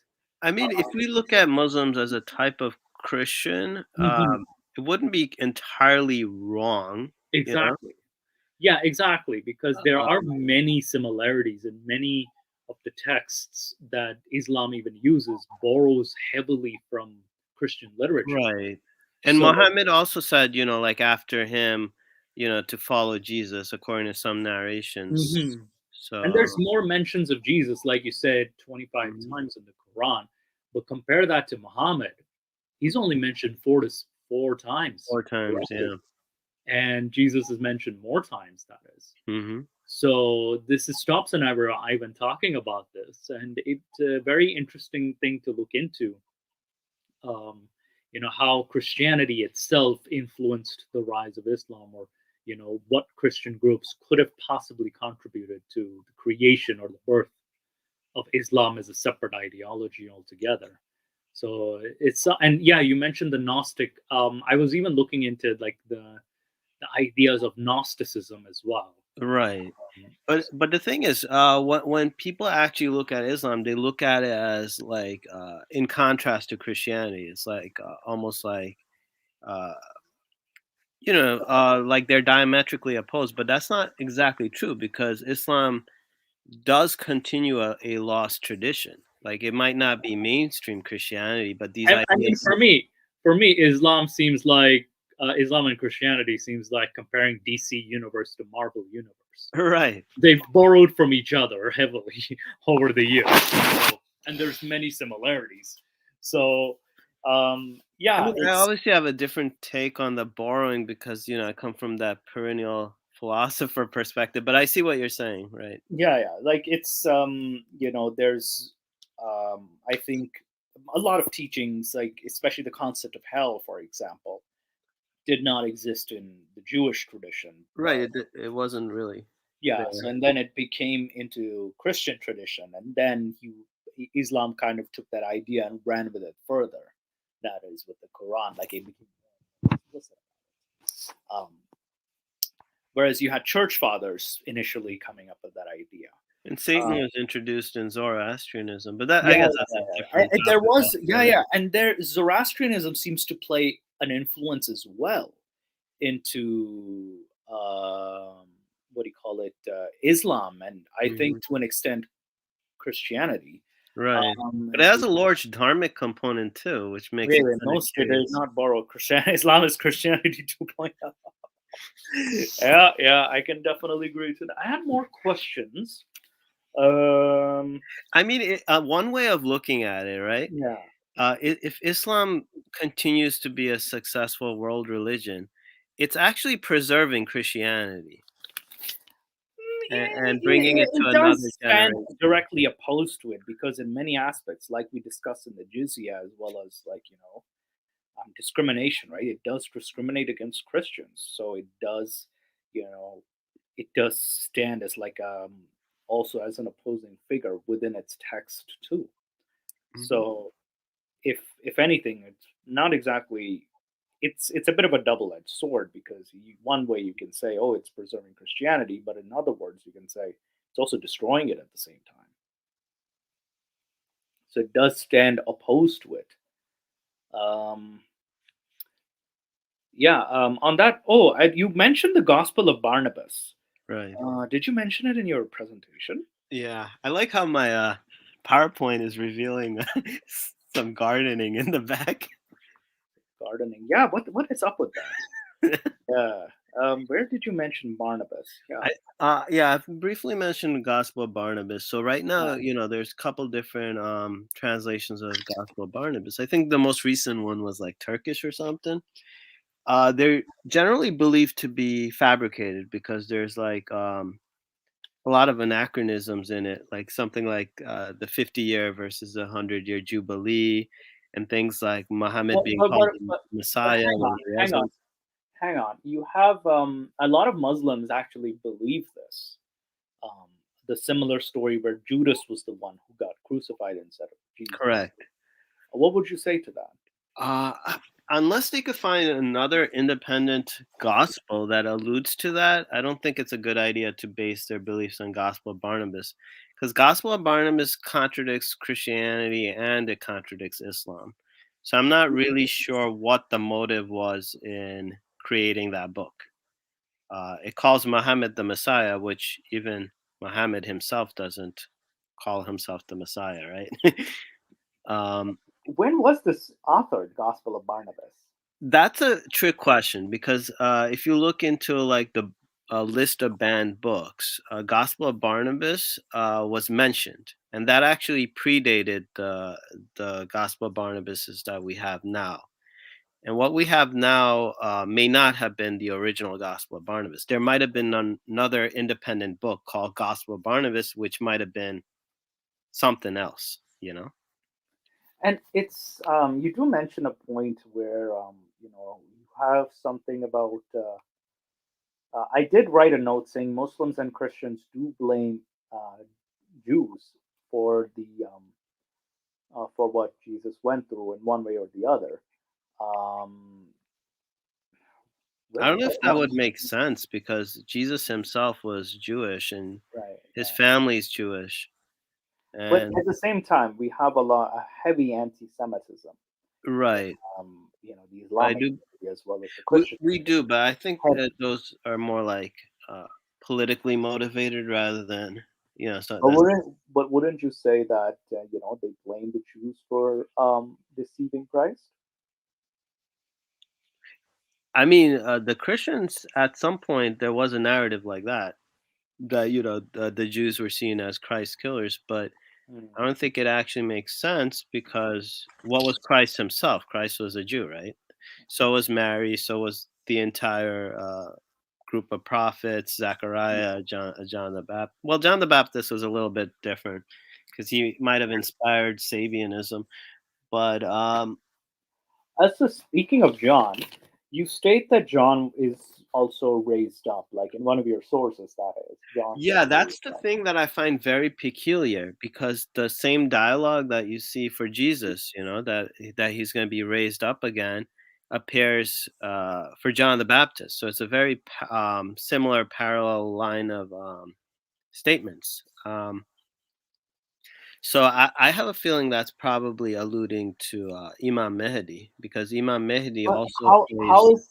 how is he Imam Mehdi? Was he born to Imam Hassan al-Askari of the Shia Muslim? That contradicts with the Shia Muslim belief. Then. Oh no, I'm just talking about Imam Mehdi in general because you know how there's a Sunni version and a Shia Right. version.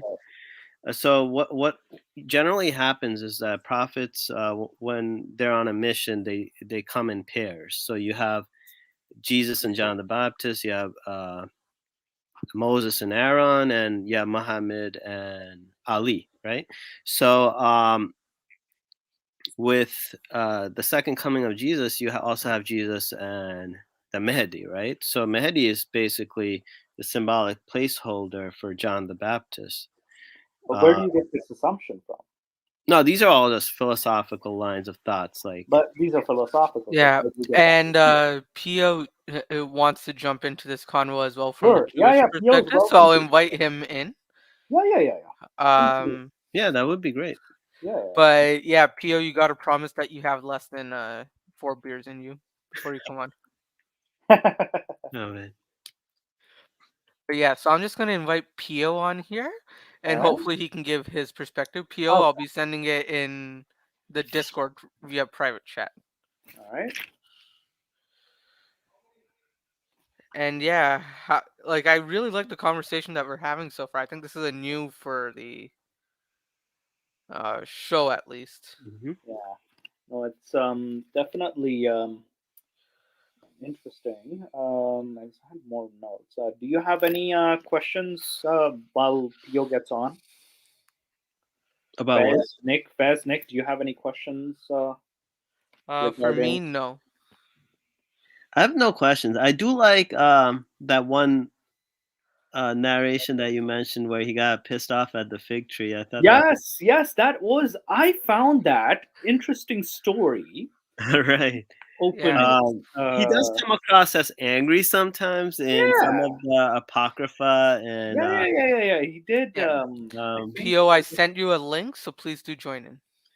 Yeah, I did. I did find that very. I found that bizarre on doesn't my it end kind too. of give a more human element to him? Yes, yes, he does. He does. Even in the some of the gospels, he sometimes does appear as pissed off at times too. He does Yeah, appear yeah. pissed off. Like usually we have like such a chill guy, handy dandy, nothing's happening to me. But then uh, They suddenly, like you have gospels like Mark or even in other like the synoptic gospels, he just comes across as angry or he has like emotions, that is. right. So and yeah, it's oh my god, thinking clearly. Just wait, thinking clearly. Pio wants to convert you all to Judaism. It's a trap. It's a trap. All right, yeah, no, Pio. I'm waiting for Pio. Um, but yeah, it was very fascinating. Pio, you're taking your sweet time. yeah. So anyway, but yeah, this was a very interesting story that I found. Yeah. Where is it? Are we actually? gonna play that clip also after? I guess. Yeah. We were supposed to review a clip as well. Yeah. Oh yeah, it was in Matthew. Yes, he caused a fig tree to wither, and Right. then he actually got mad at a fig tree for some odd reason. Yeah, So PO, please do join. Just click on the link I sent in Discord. My Discord name is Stephen Hawking. how many beers has PO had so far? Oh, only 3. Only 3. 3 isn't too much. Like, I think that is 3 too many beers. All right, only 3 beers. I can still not Gind. Yeah, he already can't spell find. You already can't spell find. Look at this. You find Gind the link. No, find the link. it's in your Discord. You waved to me. You actually waved back to me after I sent you the link. So yeah. Oh, did he? Yeah, so it's on Discord because I do want to hear from. I did. Speaking of which, Faiz, I did come across a book. I recently purchased it called "The Islamic Jesus," by Mustafa Akyol. You've heard of this author? Oh yeah, I've heard of him. Yeah, so it's definitely something interesting I wanted to look into. Yeah. Wasn't he interviewed recently by Jordan Peterson? Or? I think so. But yeah, he's definitely like he has some interesting claims. Yeah. And Doors knob head, but he didn't mention how many fluid ounces. Damn it, guys, stop drinking. Oh man. But yeah, it's but I can't stop you guys because it's Christmas season. Anyway, yeah, it was it's very interesting that he makes. Oh, there he is. Add to the string. Assalamu alaikum wa rahmatullahi wa barakatuhu, Pio. Yeah, whatever, burn the Christmas tree. Yeah. Happy holidays to you too. Happy holidays. Pio? Yeah. So you can hear me, right? Yeah, we can hear you. There was a lot of stuff I was disagreeing. Now I have to go back in the chat where I was like making fun of it. Yeah, so first of all, because you are talking about the Christian and the Muslim Jesus, this is like the main topic, right? Yeah. So they are not the same. Let's say the truth, right? There is no connection between those two, because if you will try to make the connection, so every Muslim then should be a Christian, and every Christian should be a Muslim. If there is a connection, those are two different species. Oh yeah. I actually even outlined that in my presentation. Like, there's completely different.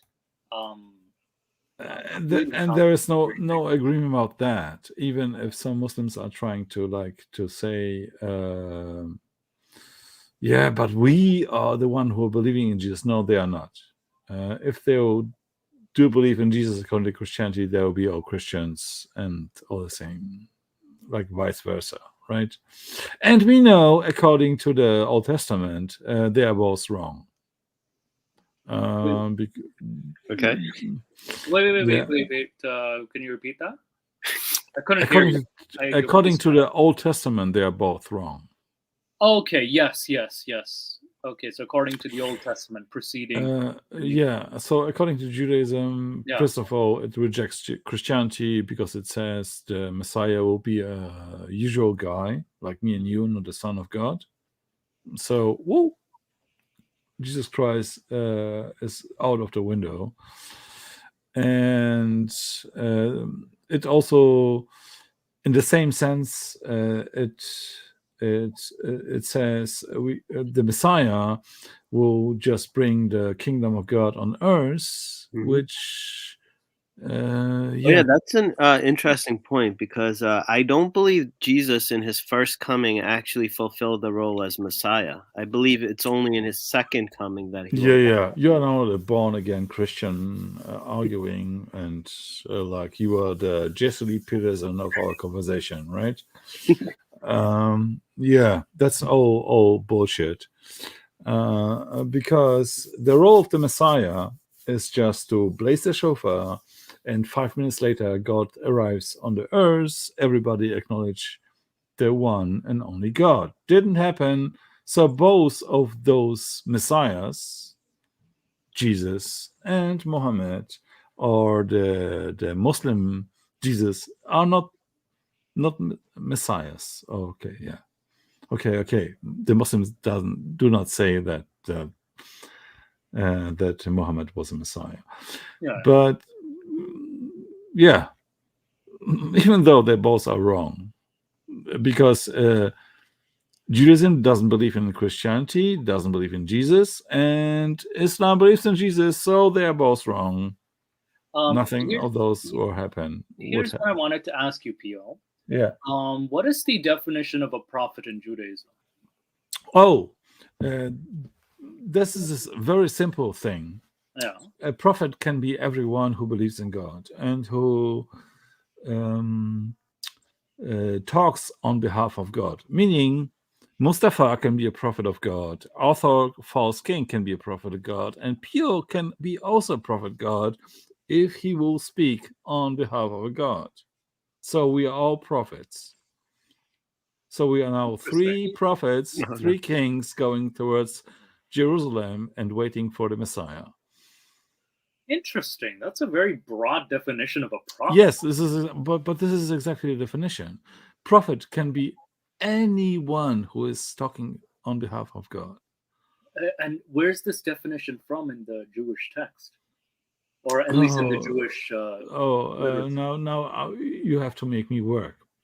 Just no, but yeah, of course, because I was not prepared from that. But just trust me on that. Just trust you. Okay, this is exactly what Muhammad said to us. Okay. yeah, of course. You're right about that. Now you can laugh about me, but 100% according to Judaism, prophet, it can be anyone. Prophethood has nothing to do with being something special.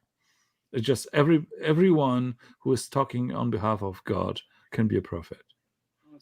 So even Zakir Naik can be a prophet? Yes. Technically?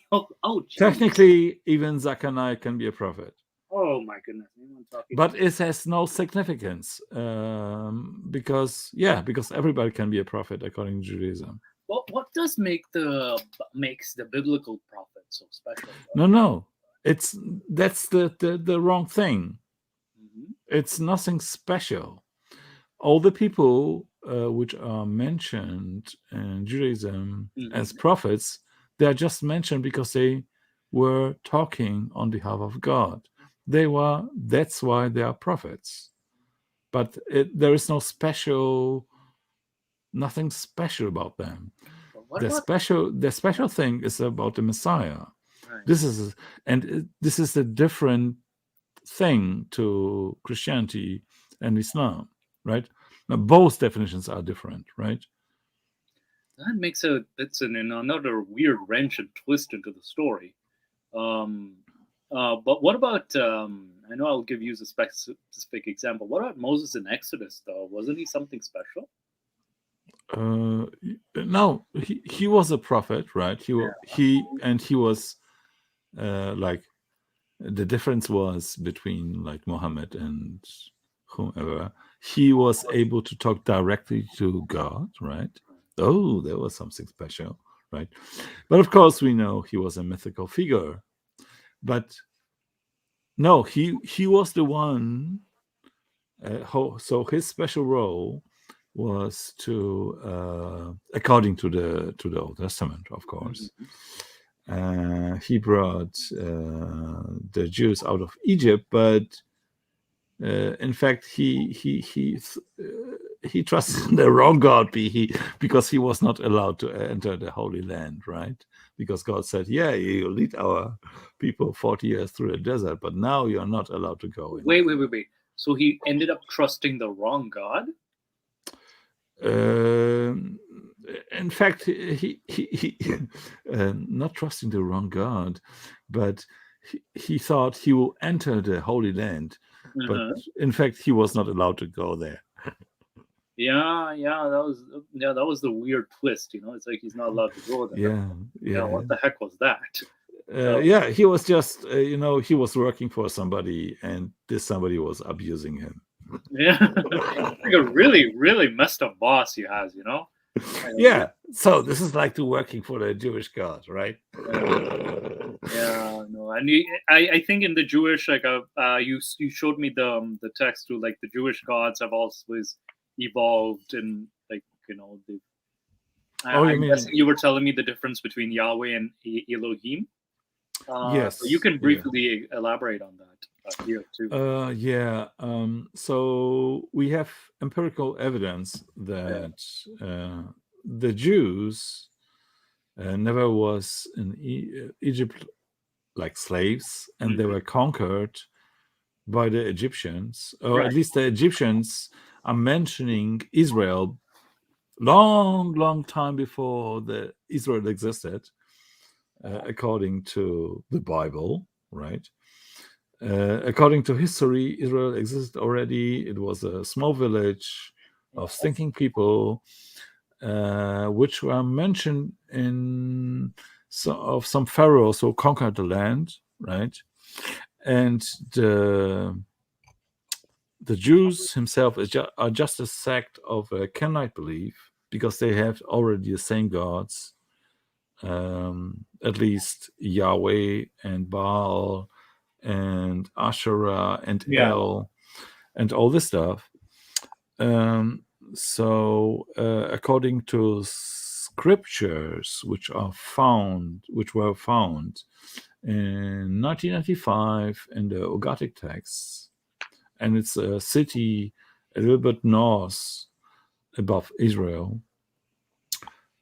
So they found scriptures which are previous to the Torah, where all these gods which are mentioned in Torah already exist, right? But they just did have another role. Like, for example, Baal is in the Old Testament the bad guy, but in the Ugaritic text he is just a caring god for humans. That's the fun stuff. And he's already signed, or his picture is like a bull, which is taken in the Christianity like, oh, he looks like a bull, he must be the devil, because the devil has horns and stuff. And then we have Surah Al-Baqarah too, the cow as well. So it's a weird slight reference to or Aaron creating the golden calf. Not creating, but no. The golden calf. It's a story from the Old Testament, right? It's showing you like, and it's a really funny story, because if you think about that, it's like Moses, according to the story, is leading the Jews out of Egypt. He just partitioned the sea, right? They went over the sea and were saved from the Egyptians. And Moses just going for 2 days onto the mountain or something, right? And in these 2 days, those people who are witnesses of God partitioning the sea suddenly don't believe in this God, right? It doesn't make sense at all. Yeah, it's a weird story. The Quran actually mentions a figure called As-Samiri, or the Sumerian, who introduced the golden calf and led those people away. I mean, I often don't have issue with somebody introducing to somebody another idea, but imagine you are a part of these people, right? You are like escaping from the tyranny of Egypt for 40 years or whatever, or maybe just for a week or whatever, right? And then there is Moses in front of you, and he said, "Here, my God, please, we want to escape, and please partition the sea." And now he's doing that, right? You see like the miracle in front of you. Yeah, you see it. The sea is taking part, and you can have a safe part, and you go through. And now Moses is leaving just for 1 day or 2, right? And you're like forgetting the stuff what just happened. the Yeah, it's biggest such a weird miracle, story. Yeah, right? it's so It happened weird kind that of they just abruptly. forgot everything. So how So- does the story change if Moses is looked as Akhenaten, as like Sigmund Freud says?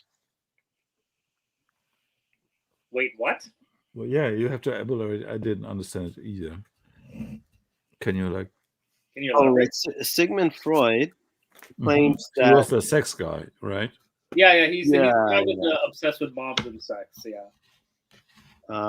So Sigmund Freud claims that Moses is the same character as Akhenaten, Okay, so who I was an don't have ancient knowledge Egyptian about that. Historically, you say.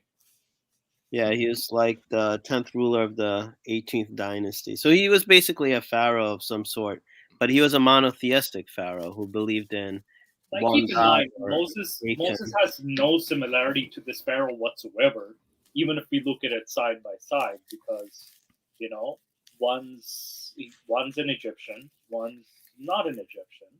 That's the basic definition.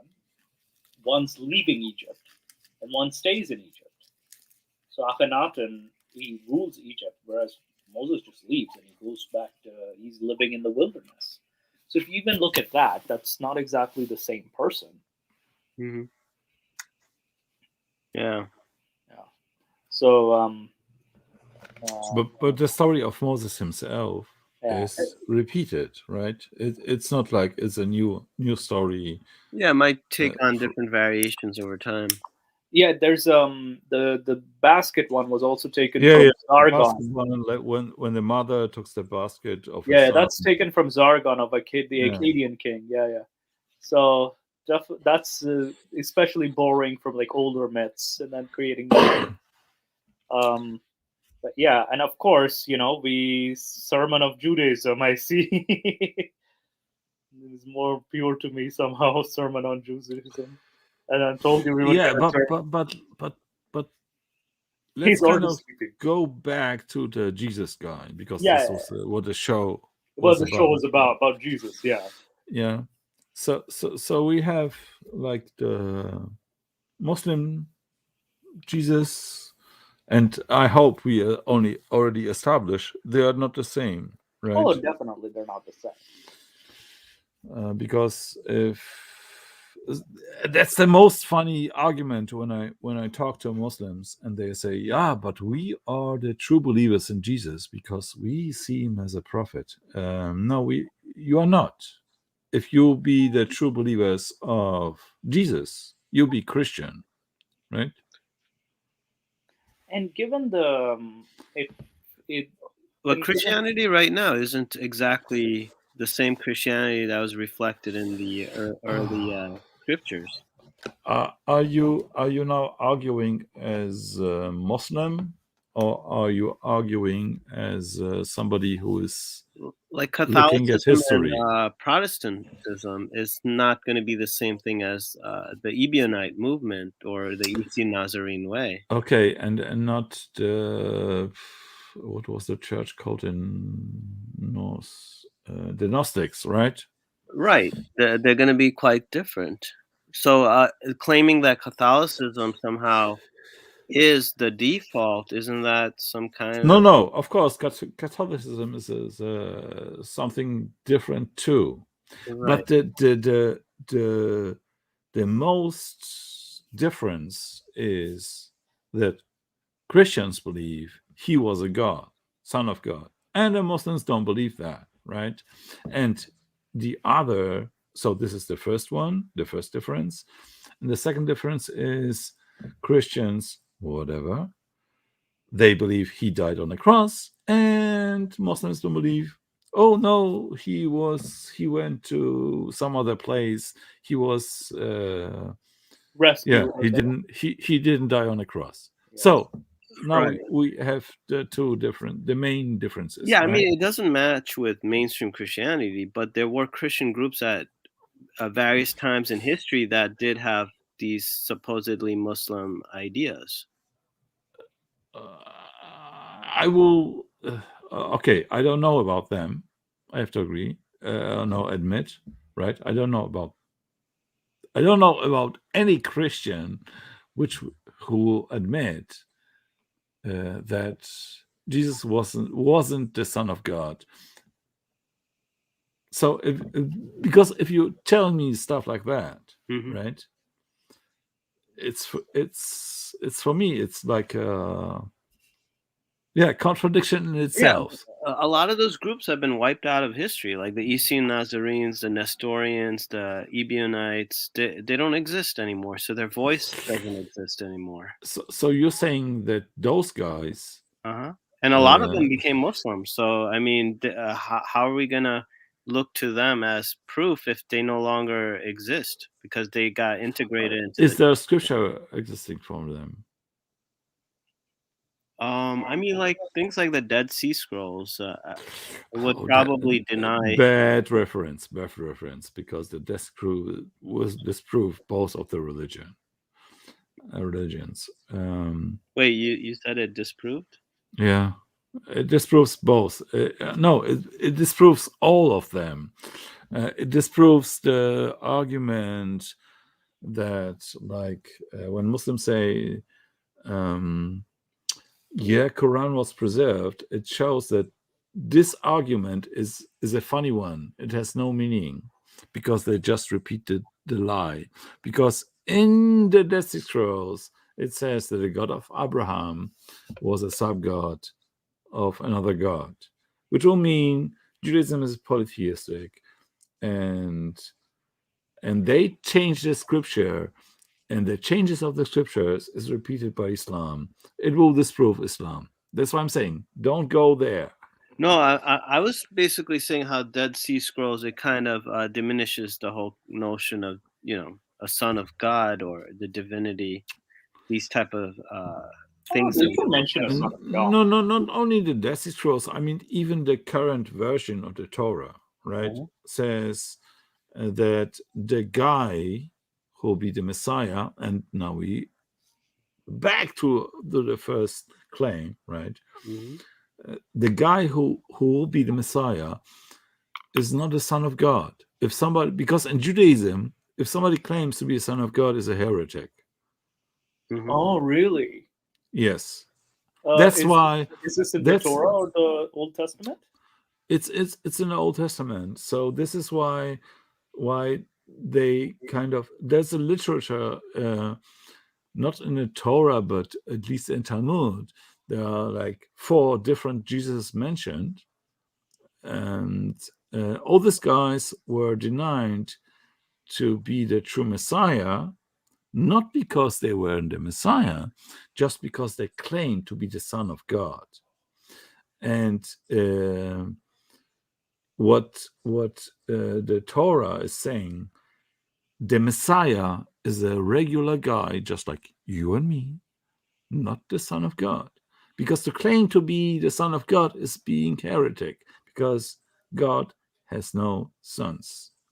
So Islam basically has a position that's between Judaism and Christianity, because it's denying the sonship of Jesus, but it's also saying that he is a prophet, which will be not somewhere in wrong, which will be not wrong, right? Right. Because as I told you, everybody who's talking on behalf of God can be a prophet. So ding, ding, ding, right? Jesus is a prophet, according to Judaism, and then now according to Islam too. So we Judaism and Islam will agree on that. But in fact, Judaism doesn't believe in Jesus at all. Yeah. And the thing is, because before Islam even existed, there was Christianity. Yeah, no. This whole movement existed. Years. Yes. Right? Yeah. They were in existence for 600 plus years already at that point. Yeah. Like this comment, hey Ma, look, I'm a prophet. Yeah, so we have to that's the point. We have to define the terms, right? What it means to be a prophet and what it means to be a Messiah and stuff.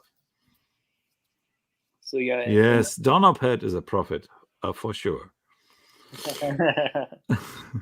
But yeah, definitely. We've gone a bit over time, so 4 minutes over time at this point. Do you guys want to like close it off at this point? What do you call it? Yeah, close enough. It'll be. I cannot do it. I just joined the conversation because I was against some points. Do you have any other questions and concerns, Pio? No, I would rather answer other questions, right? Because So he wants to take the center stage, huh? That works for me. Anyway, yeah. but So, yeah, but we can close, and yeah. I'll be on Discord and Yeah, Geontonic you guys Discord discuss to this further on Discord. But yes. we had a pretty good show.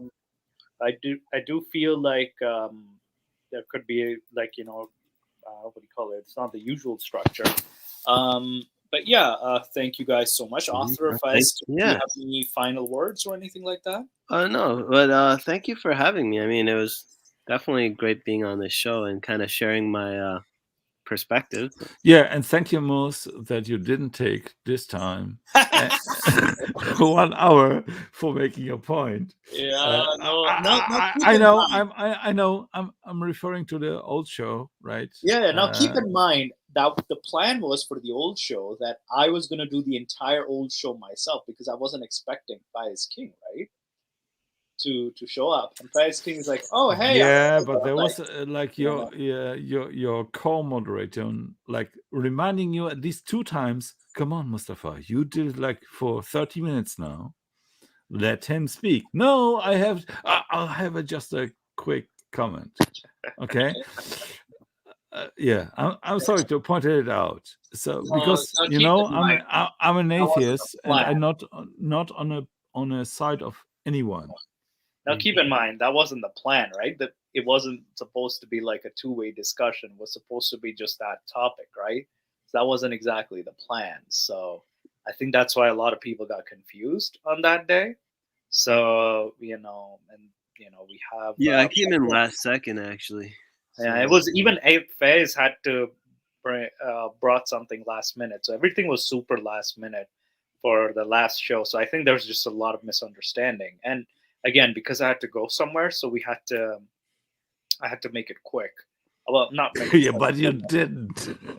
I know. Okay. Let's just move on. Let's just move on. Thank you for the show. Oh, no Thank you problem. for having me. Didn't happen again. The overtime. Yeah. And Author Fez, and yeah, any last word? That sounds so mean. Any last word? Yeah. No, it's okay. I think I'm gonna enjoy the rest of my Christmas. Yeah, no, you guys have a good Christmas. I wanted to play the video, but I think because we've gone a bit overtime, and I think people want to enjoy their Christmas, but we'll probably play the clip either next show or the following show, depending on the topic we're doing. Mm-hmm. All right. And we might be exploring this topic again. Author Faiz King, you're more than invited. Pio, if you have had less beers than today, then you're also in. I would try to keep by 2, and then. And I would try to go lower than 3 next time.